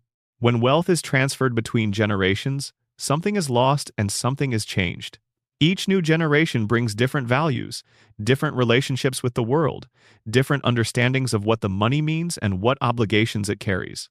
The recalibration is never complete, but it is real, and it has some capacity to move accumulated wealth in new directions that its original accumulation might not have anticipated. Burns has not undergone generational succession. He has been managing his own fortune for more than a century, which means the specific value system that produced the fortune has been continuously present in the fortune's management without even the partial interruption of inheritance. The attitudes that built the money are the same attitudes that operate it. Nothing has been lost in translation because there has been no translation. This makes Burns unusual among fictional representations of wealth, most of which deal with inherited fortunes managed by people who are at least one or two steps removed from the conditions of original accumulation. Burns is the original accumulator, still accumulating, still applying the logic of the original moment because he has never been required to update it. The show uses this to say something specific about the nature of certain kinds of wealth. That the values embedded in the original accumulation do not disappear when the money changes hands. That they persist in the structures and the habits and the institutional patterns that the money builds and maintains. That the contamination is not just physical, the contamination is also moral. The contamination is also a worldview, and the worldview can persist across time in ways that the biological mechanisms of ordinary human mortality would usually prevent. Burns survives because his treatments prevent his body from dying. His worldview survives because he never died to force a recalibration. Springfield is the result. A community contaminated simultaneously by the physical emissions of the plant and by the moral framework of its owner, both inherited from a century-old moment in American economic history and maintained in the present through the specific combination of wealth, medical technology, and strategic management of the population that Burns has developed across a very long lifetime. The show does not offer a solution to this. Lisa tries to challenge Burns regularly and never succeeds. The community occasionally mobilizes against him and always falls back. The regulatory apparatus occasionally appears and is always managed or circumvented. Burns keeps running the plant keeps running Springfield. Springfield keeps forgetting that this is a problem. The absence of a solution is not an oversight. The absence of a solution is the point. The Simpsons is not offering a political program. It is offering a diagnosis. The diagnosis is that certain concentrations of wealth, maintained across sufficient time with sufficient resources devoted to the project of maintaining them, become self-sustaining systems that generate their own conditions for continuity. They produce the cognitive impairment that prevents effective resistance. They build the legal and institutional frameworks that redirect challenges back into harmless channels. They maintain the physical dependency of the surrounding population that makes the economic relationship non-optional for the people who are being harmed by it. And then they live in a nice house overlooking the town, and they receive their weekly radiation treatments, and they do not remember the name of their safety inspector, and they glower at a community that needs them too much to remove them, and that they have damaged too thoroughly to ever fully escape. Burns wins. Burns always wins. Not because the show endorses what Burns represents, but because the show is honest about how things work in the particular corner of American life that Springfield depicts. Section 17. What 36 years of a single story means. There is something that happens to a story when it runs for 36 years that does not happen to any story that ends at a more conventional length. The story starts to accumulate a mass that changes the nature of what it is. It stops being primarily a narrative and starts being primarily an artifact, a record, a document of a period of time, of a culture's relationship with itself, of what a particular society found funny and meaningful and worth returning to week after week across more than 3 decades. The Simpsons is this kind of artifact. It is not just a television program. It is a cultural record of American life from 1989 to the present, filtered through the specific sensibility of a group of writers who were extraordinarily good at their jobs and who were working at a moment when animated comedy had not yet established the aesthetic grammar that subsequent programs would develop in the show's wake. The Simpsons was not imitating something that already existed. It was inventing a form. And because it was inventing the form, it had a freedom that its successors did not have, because the successors were always, to some degree, operating in relation to the template the Simpsons had established. This freedom produced things that could not have been produced in a more conventional format. The specificity of the show's cultural critique, the precision of its social observation, the emotional depth that it was willing to pursue within the constraints of a comedy format, all of these are products of the particular historical moment and creative situation that produced the show's first decade. The writing staff was exceptional. The format was new enough that the rules were still being invented. The audience was hungry for something that took them seriously while making them laugh. The result was a program that accumulated meaning faster than most programs are capable of doing, because it was doing more things simultaneously than most programs attempted. It was funny, and it was socially observant, and it was emotionally genuine, and it was formally inventive, and it was doing all of these things within the constraints of a weekly broadcast television schedule, which means it had to produce all of these qualities, consistently and repeatedly and at volume, which meant that the accumulated body of work that it generated across its run was simply larger and more varied and more internally complex than the output of programs with more limited ambitions. That body of work is what the theories in this video have been mining. The theories exist because the material rewards the close reading that produces them. The Simpsons has enough episodes, with enough internal cross-reference and enough deliberate layering of detail, that patterns emerge from the full body of work that are not visible in any individual episode. The radiation theory requires you to hold together evidence from dozens of different episodes, spread across decades of television, and read them as a coherent set of data points pointing toward a single conclusion. The coma theory requires you to track the show's tonal evolution across its entire run and read that evolution as narrative evidence. The Burns conspiracy requires you to connect events from episode 1 of season 7 with references from episodes in seasons 12 and 18 and several others in between. This kind of reading is only possible with a body of work that is large enough to contain the connections, consistent enough to maintain them across time, and rich enough to reward the attention that the reading requires. Most television programs do not produce this kind of material. The Simpsons does, because it has been running long enough and has been written carefully enough and has been internally coherent enough, despite all its apparent contradictions and continuity errors, to sustain the weight of the attention that its most devoted audience has brought to it. The theories are the tribute that the audience pays to the work. They are what happens when a piece of popular art is genuinely good enough to repay the kind of close reading that academics bring to literary texts. The Simpsons earned the theories by being the kind of program that makes theories possible, that rewards scrutiny rather than collapsing under it, that contains more than its surface presentation immediately discloses. The mysteries are not bugs. The mysteries are features.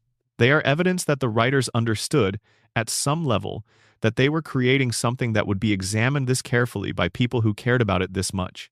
And they built the material to hold up to that examination, seeding it with details that reward patient attention and layering it with implications that only become visible when you step back far enough to see the full shape of what they were building. 36 years of a single story produces things that no shorter story can produce. It produces the weight of accumulated detail, the authority of a record that has been maintained across enough time to be genuinely historical, the specific emotional resonance that comes from a cultural object that has been present across more of the audience's life than most other things have been. The Simpsons has been present across more of its audience's life than most of its audience's actual relationships have been. It has been more consistent than most institutions that the audience members have been part of. It has been there through multiple presidencies, through economic booms and collapses, through social upheavals and cultural shifts, through the entire history of the internet, through everything the real world has done since the 17th of December 1989. And through all of it, Bart has been 10, and Homer has been dreaming, and the plant has been leaking, and Burns has been alive, and Springfield has been, somehow, everywhere and nowhere, containing all of American life within its impossible geography, reflecting everything back at us without ever quite catching the light at the angle that would force us to recognize ourselves. Until someone turns the light on from behind. Until someone looks at the accumulated record of 36 years and reads it not as a comedy but as a document, and finds in that document the specific portrait of a place and a time and a set of conditions that the comedy was always carrying inside it, waiting for someone patient enough to look past the jokes and see what the jokes were about. Springfield is still there, the plant is still running, the loop is still floating, and the family is still on the couch, exactly where you left them. Exactly where they have always been, waiting for you to come back. They are always waiting for you to come back. Because that is what they were made for. That is the deepest and most honest thing that can be said about them. They were made to be the version of home that never changes, the family that is always there, the town that always looks the same when you return to it no matter how much has changed in the world outside its borders. Springfield does not exist to be solved. It exists to be inhabited, to be returned to be the place you go when the world outside is too much, and you need something that will be exactly as you left it. And every mystery we have examined, every theory we have followed to its conclusion, every thread we have pulled until the fabric of the show's surface gave way and showed us what was underneath, has ultimately arrived at the same place. A house on Evergreen Terrace where the lights are on, a family that is together, a story that is not finished. Come back next week. It will still be there. Springfield always is. End of full script total length. 40,000 plus words. Number section 18. The town meeting as Springfield's true governing body. One of the most underanalyzed recurring elements of The Simpsons is the town meeting. Springfield holds them constantly. Issues of civic importance, personal disputes that have somehow escalated to communal significance, perceived threats from outside, decisions about infrastructure, responses to alien encounters, opinions about what to do when the nuclear plant's latest incident has darkened the sky or poisoned the reservoir or done whatever it has done this particular week to make life in Springfield measurably worse. The town gathers. People speak. Decisions are made or not made. And then everyone goes home. The town meeting is Springfield's parliament. It is where the community's collective will is, in theory, expressed. And it is where, in practice, that collective will consistently produces outcomes that serve the interests of whoever has the most to lose from any given disruption of the status quo. Think about the meetings that matter most in the show's history. The meeting where Springfield confronts Burns about blocking the sun ends with Burns being shot rather than with any formal resolution of the underlying issue. The meeting that deals with Armin Tamzarian ends with a legal decree making the imposter the official reality and banishing the truth from the community. The meetings that deal with environmental issues in and around the nuclear plant end, repeatedly, with the community distracted by something else, divided by competing concerns, or simply overwhelmed by the procedural mechanics of a meeting that has been allowed to go on too long for anyone to sustain their original purpose. Springfield's meetings are not designed to produce solutions. They are designed to produce the appearance of democratic process while ensuring that the existing power structure remains intact. The form of collective deliberation is present. The substance is managed toward predetermined outcomes. This is recognizable. The show did not invent this dynamic. It observed it, extracted it, and rendered it in comedic form precise enough to be immediately legible to anyone who has ever attended a meeting in which the agenda was technically open but the outcome was practically fixed. The specific mechanics of Springfield's meeting failures deserve attention. The meetings go wrong in particular ways that recur with enough regularity to constitute a pattern. Someone who understands the community's emotional vulnerabilities introduces a distraction that redirects the energy of the room away from the actual issue. The distraction takes hold because the community's attention is genuinely fragile, genuinely susceptible to redirection, in ways that the radiation theory would explain as cognitive damage, and the collective denial theory would explain as a deep communal preference for any topic other than the most uncomfortable one at hand. Or, the meeting produces a decision that looks like resolution but is actually displacement. The community agrees on something adjacent to the real problem, something that allows them to feel as if they have acted while leaving the underlying issue untouched. Burns offers some token concession. The school gets a single new library book. The environmental cleanup is announced but never funded. The form of resolution is achieved, which is sufficient for the community to believe that the meeting accomplished something, and the next episode begins with nothing having actually changed. Or, in the most sophisticated version of the pattern, the meeting produces a decision that actively makes things worse by institutionalizing the denial. The Tamzarian decree is the clearest example. The meeting did not merely fail to resolve the problem. It formalized the problem as the solution, making the preferred fiction legally binding and creating a mechanism by which the truth could be actively punished. The meeting produced a result that was more harmful than no meeting would have been, because it converted the community's tacit denial of reality into an explicit institutional commitment to maintaining that denial. This last pattern is the one that haunts the show most persistently, because it suggests that Springfield's democratic process is not merely dysfunctional, it is actively counterproductive. It provides a mechanism through which bad outcomes can be formalized, and legitimate resistance to those outcomes can be criminalized, all under the cover of collective decision-making. The irony is that this is precisely what the form of democratic process is supposed to prevent. Town meetings exist, in the civic tradition that Springfield nominally operates within, to give communities the power to hold authority accountable, to surface problems that power would prefer to keep suppressed, to create mechanisms through which people whose interests are not being served can make their interests known and demand redress. In Springfield, the town meeting has been so thoroughly captured by the forces, it was designed to check that it now functions as the primary mechanism through which those forces consolidate their position. The meeting that should challenge Burns confirms his power. The meeting that should restore Skinner exiles him. The meeting that should address the contamination gets diverted into an argument about something else before anyone can document the contamination in any form that would constitute a record. The meetings are the most perfect expression of how thoroughly Burns's influence and the radiation's cognitive effects and the community's trained denial have penetrated every institution in Springfield. Even the spaces designed for resistance have been converted into tools of the status quo. And every week, when the next crisis arrives, Springfield calls another meeting. Number, Section 918, the tire fire, the gorge, and Springfield's geography of neglect. There are two landmarks in Springfield that nobody talks about enough, and both of them are so continuously present in the show's visual grammar that they have become invisible through familiarity. The first is the tire fire. The second is the gorge. The Springfield tire fire has been burning for as long as anyone in the show can remember. It is a fixture of the community's landscape. It appears in establishing shots. It is referenced casually in dialogue. It is accepted as an ordinary feature of the Springfield environment in the same way that a church steeple or a courthouse would be accepted as ordinary features of a real American small town.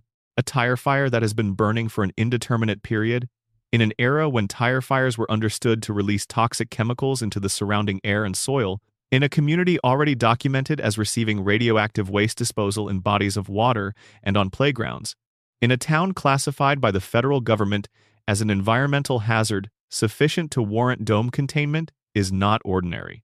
A tire fire that has been burning long enough to become a tourist attraction and a civic landmark is a public health crisis that has simply been reclassified as an aesthetic feature through the passage of time. This is the show's most economical visual argument. It does not need to say anything about the tire fire. It does not need to make any explicit claim about what it means that the tire fire is there and has always been there. It simply puts the tire fire in the background of shots, over and over, across hundreds of episodes, until the audience has absorbed it as completely as Springfield's residents have. We stopped noticing the tire fire. We started accepting it as part of the Springfield landscape rather than as an alarm. We became, in our relationship to the tire fire, exactly like the people of Springfield, too acclimatized to its presence to register it as a problem.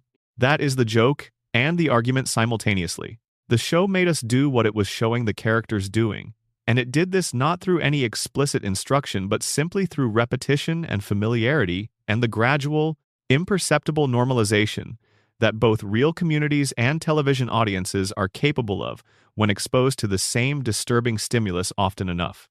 The gorge is different but operates through a similar mechanism. The Springfield Gorge is a significant geographic feature, a dramatic drop in terrain located near enough to the town center to be accessible for recreational purposes. It appears regularly in the show as a site where characters are thrown, fall, drive their vehicles into, or are launched toward by various means. It is extraordinarily dangerous by any measure. It has claimed numerous casualties over the years, and it is completely unaddressed as a safety concern by any municipal authority in Springfield. No fence, no signage warning of the drop. No barriers of any kind separating the edge of the gorge from whatever is adjacent to it. The gorge simply exists as open and as accessible and as unmitigated a hazard as it was on the first day it appeared in the show. People fall into it, people survive falling into it, or they do not, and in either case the gorge remains exactly as it was, ready to receive the next person who encounters it without adequate warning. The gorge, like the tire fire, is a joke about a real thing. The real thing is municipal indifference to infrastructure safety hazards, particularly in economically distressed communities where the resources for basic maintenance and hazard mitigation are persistently inadequate. The gorge without a fence is every abandoned lot with no barrier at its edge. It is every public space where the known risk of harm has been assessed and found insufficient to warrant the expenditure required to address it. It is every community where the money that should go to safety has gone somewhere else instead, or has gone nowhere, or has simply never materialized because the political will to direct it towards safety never existed.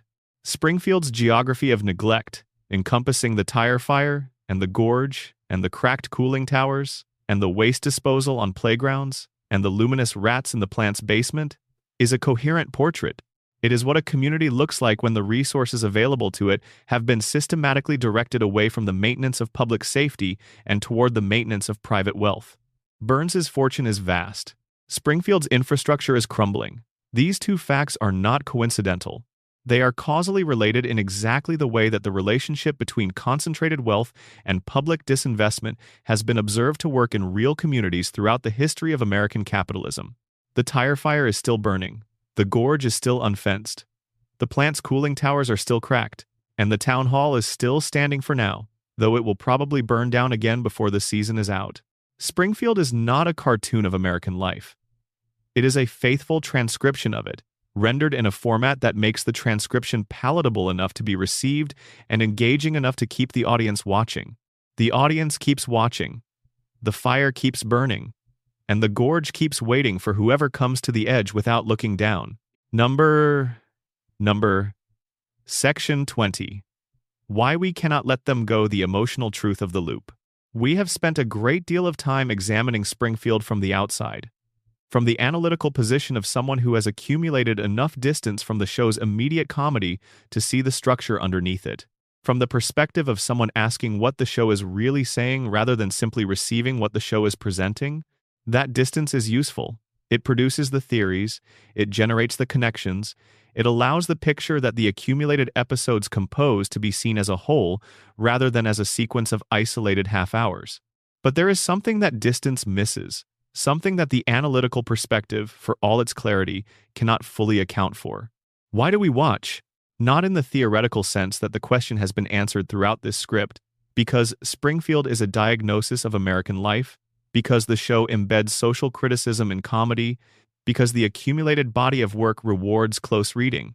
Those are all true, but they do not explain the emotional reality of what it is to sit down on a Sunday evening and watch The Simpsons.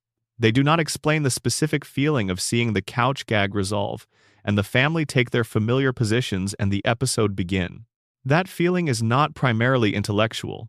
It is not the pleasure of encountering a sophisticated satirical text. It is something older and more immediate than that. It is the pleasure of return. The pleasure of finding something exactly where you left it, exactly as you left it, unchanged by the passage of time that has changed everything else. This is the emotional truth of the loop that the floating timeline creates.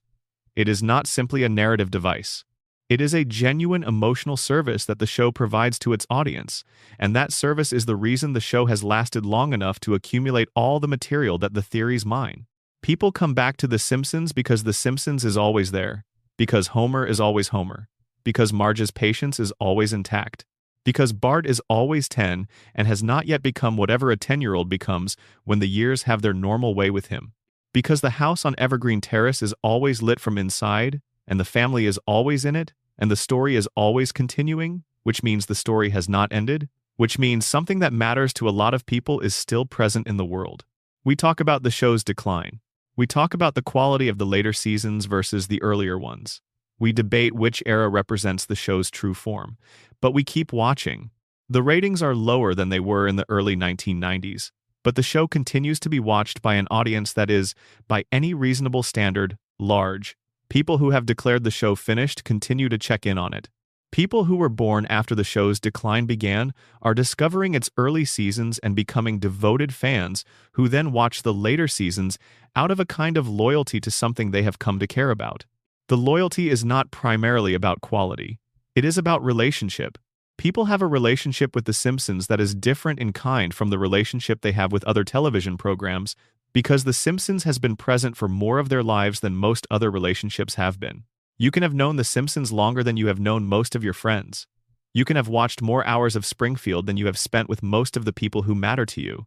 The characters are familiar in a way that approaches the familiarity of actual people, not because the show has created illusions of reality, but because the repetition and the duration of the exposure have done to our relationship with these characters something similar to what repetition and duration do to real relationships.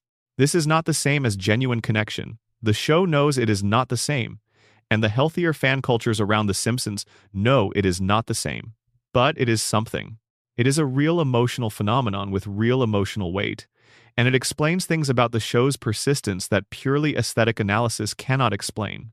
The coma theory, in the reading that makes it genuinely affecting rather than merely clever, is a mirror held up to this relationship.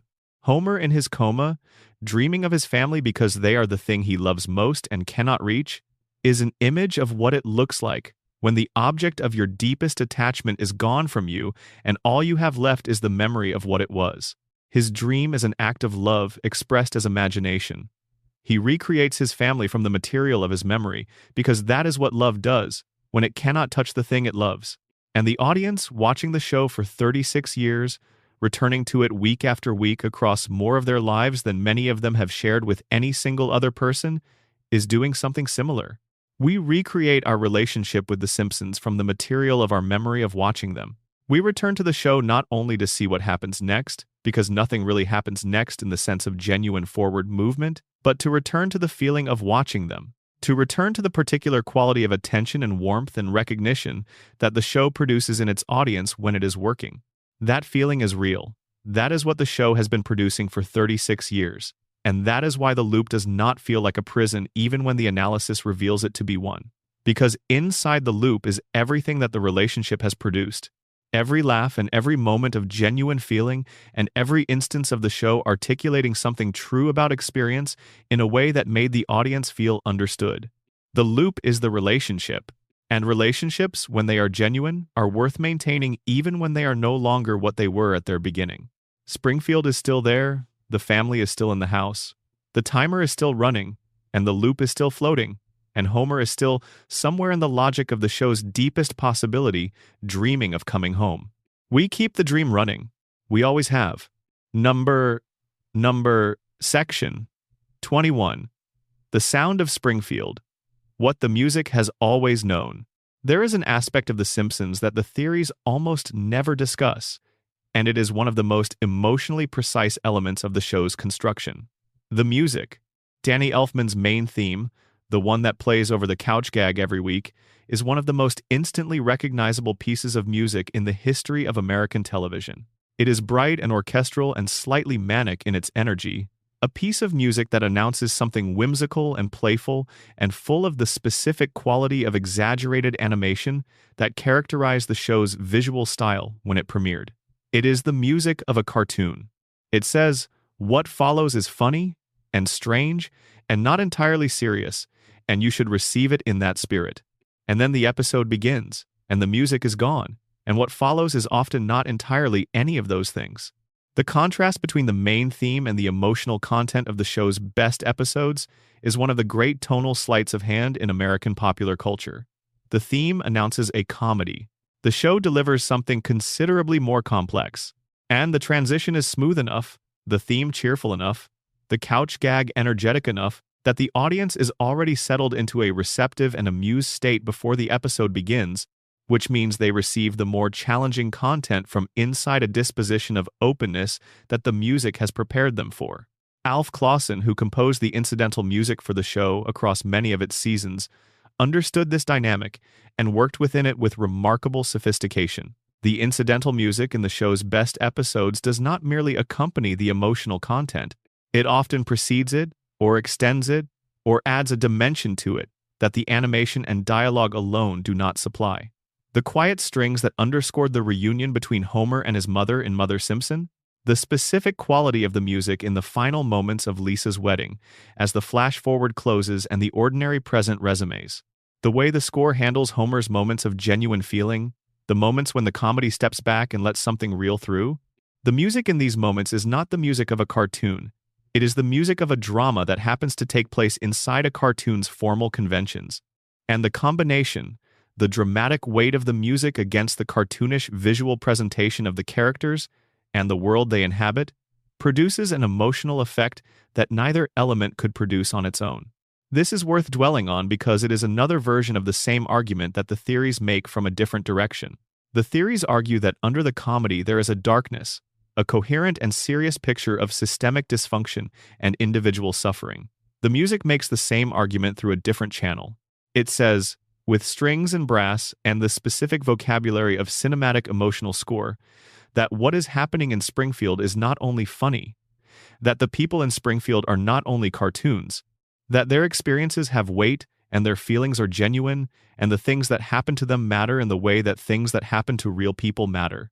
The music has always known this, and it has been saying it, quietly and consistently, underneath every episode that the comedy's surface presentation might have led us to receive as simple entertainment. The main theme is a door. The incidental music is what you find when you open it and go further in. And further in is where all the things we have spent this time examining are waiting. The contamination and the coma, and the mystery of who really pulled the trigger, and the impossible man in the impossible building, who cannot quite remember your name, and the town that voted to make truth illegal, and the baby who is waiting for the right moment, and the woman who kissed her son.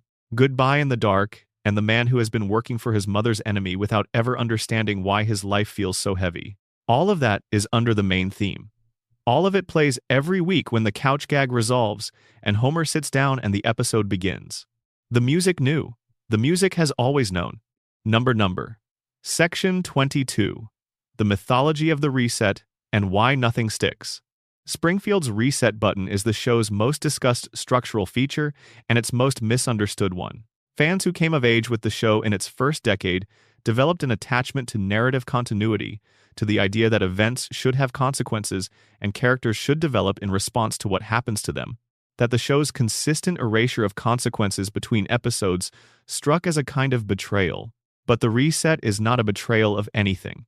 The reset is a commitment to a particular kind of storytelling, a particular understanding of what the show is for and what it is doing for its audience, that is coherent on its own terms, even if it is frustrating on other terms.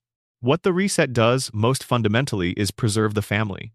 Any consequence that the show allowed to persist, any change that accumulated across episodes and seasons, would eventually alter the family beyond the recognizable form that the show's emotional function depends on. If Homer's various job experiments persisted, he would not be at the nuclear plant anymore. If Bart's occasional demonstrations of genuine growth persisted, he would not be the particular kind of chaos agent that the show's comedy requires him to be.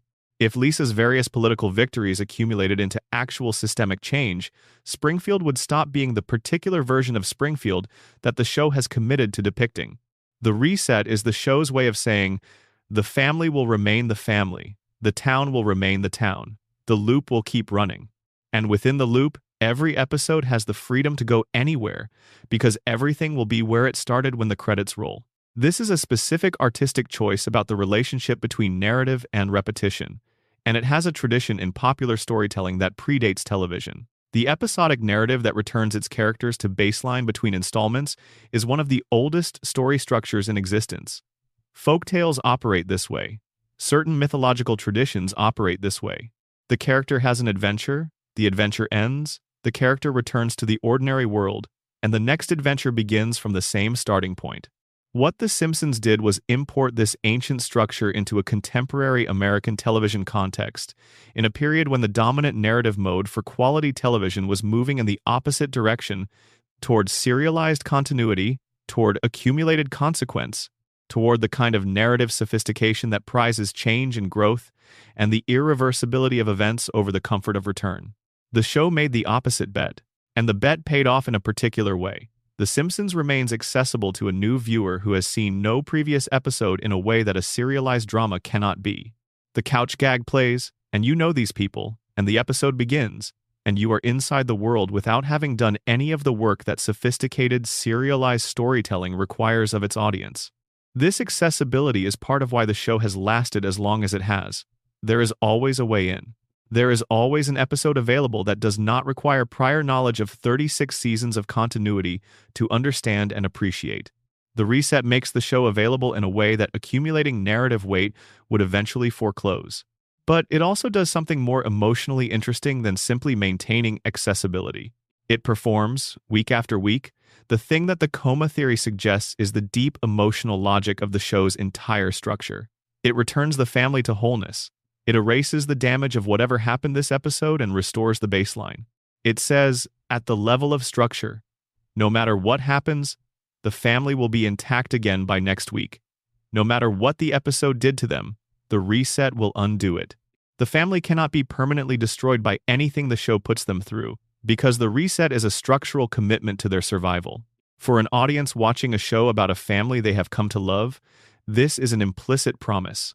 Something will happen. It might be terrible, it might damage someone you care about, but it will not be permanent. They will be okay. The family will survive. The house will be standing, and you can come back next week without dreading what you will find when you arrive. Homer, dreaming in his coma, is running a version of this same logic in his sleeping mind. No matter what the dream does to his family, the dream will reset. He will find them whole again. He will come home, in the dream, to the house as it was.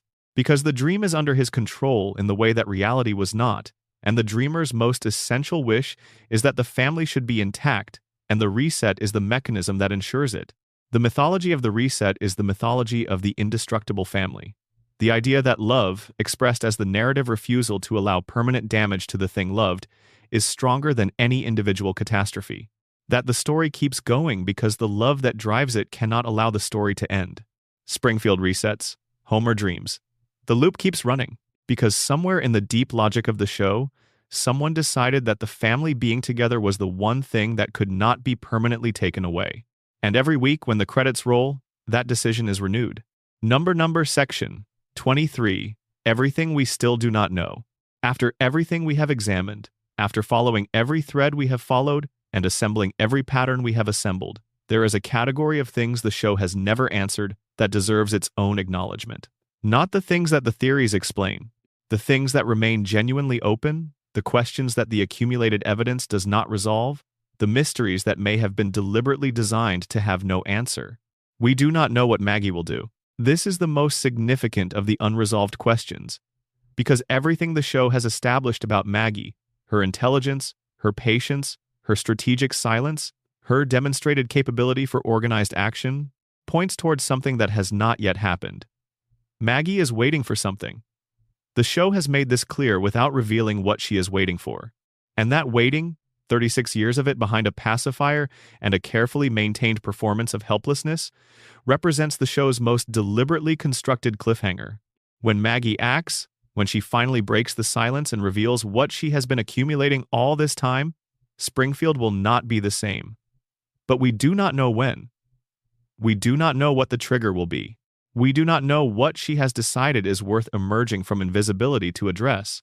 The show has given us everything we need to understand who Maggie is and has withheld everything we would need to predict what she will do next. This is an extraordinary narrative achievement, sustained across 3.5 decades of television. We do not know what actually happened in that parking lot when Burns was shot.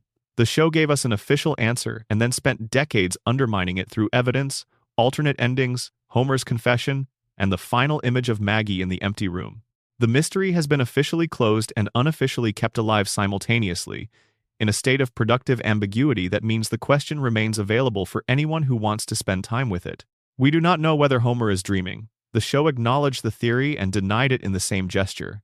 The denial was itself so structured around the theory's logic that it functions as confirmation for anyone who approaches it from that angle, and as a genuine denial for anyone who takes the show's word for it. Both readings are available.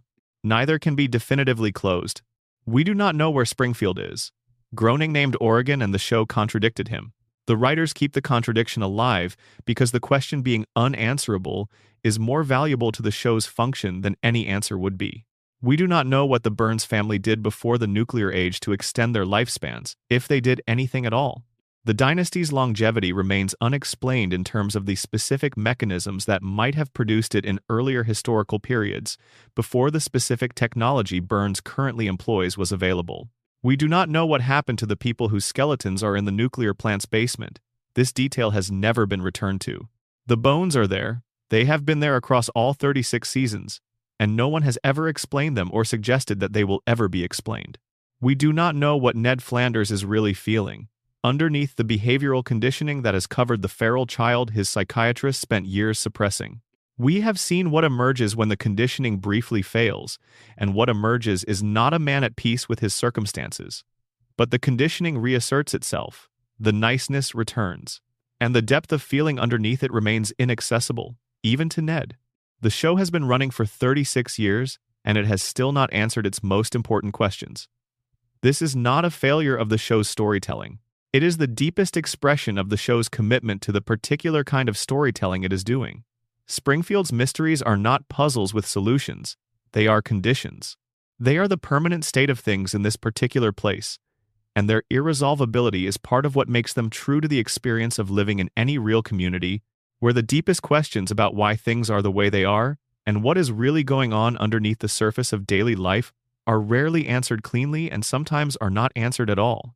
The things we do not know about Springfield are the things we do not know about ourselves, about why the systems that harm us persist, about what the people around us are really thinking behind their performed contentment, about what will happen when the accumulated silence finally breaks and the people who have been watching and waiting make their move. We do not know. Springfield does not know. The show does not know, or if it does, it has decided to keep it. And the not knowing is, in its way, the most honest thing the show has ever offered us. Because we live in the same uncertainty.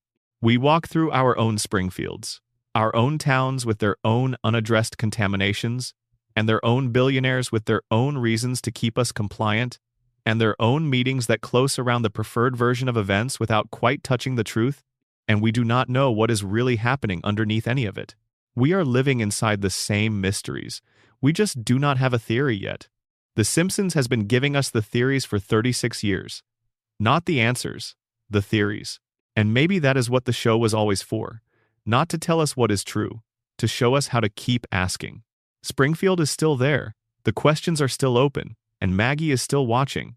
Still waiting. Still deciding. Number. Section 24. One final thought before you sleep. This is where everything we have discussed comes to rest. Not a conclusion, because Springfield does not offer conclusions. The show has never concluded anything. Every mystery stays open. Every catastrophe resets. Every answer generates 3 more questions. The loop keeps running, and the credits roll, and the family is back on the couch, and the next episode is coming, and nothing is ever truly finished. But there is a thought that has been living underneath everything in this script from the very first section, and it deserves to be said plainly before the voice goes quiet, and the darkness of the room you are in becomes the thing your attention returns to. The reason The Simpsons matters, the reason it has lasted 36 years, the reason people build elaborate theories about it and write tens of thousands of words examining its mythology and return to it week after week, even when they claim it has not been good for a long time, is not that the show is a puzzle. It is not that the theories are correct. It is not that the radiation is real or the coma is real or the conspiracy is real. In whatever degree of literal reality applies to a cartoon program that has been running on American network television since before the Soviet Union dissolved.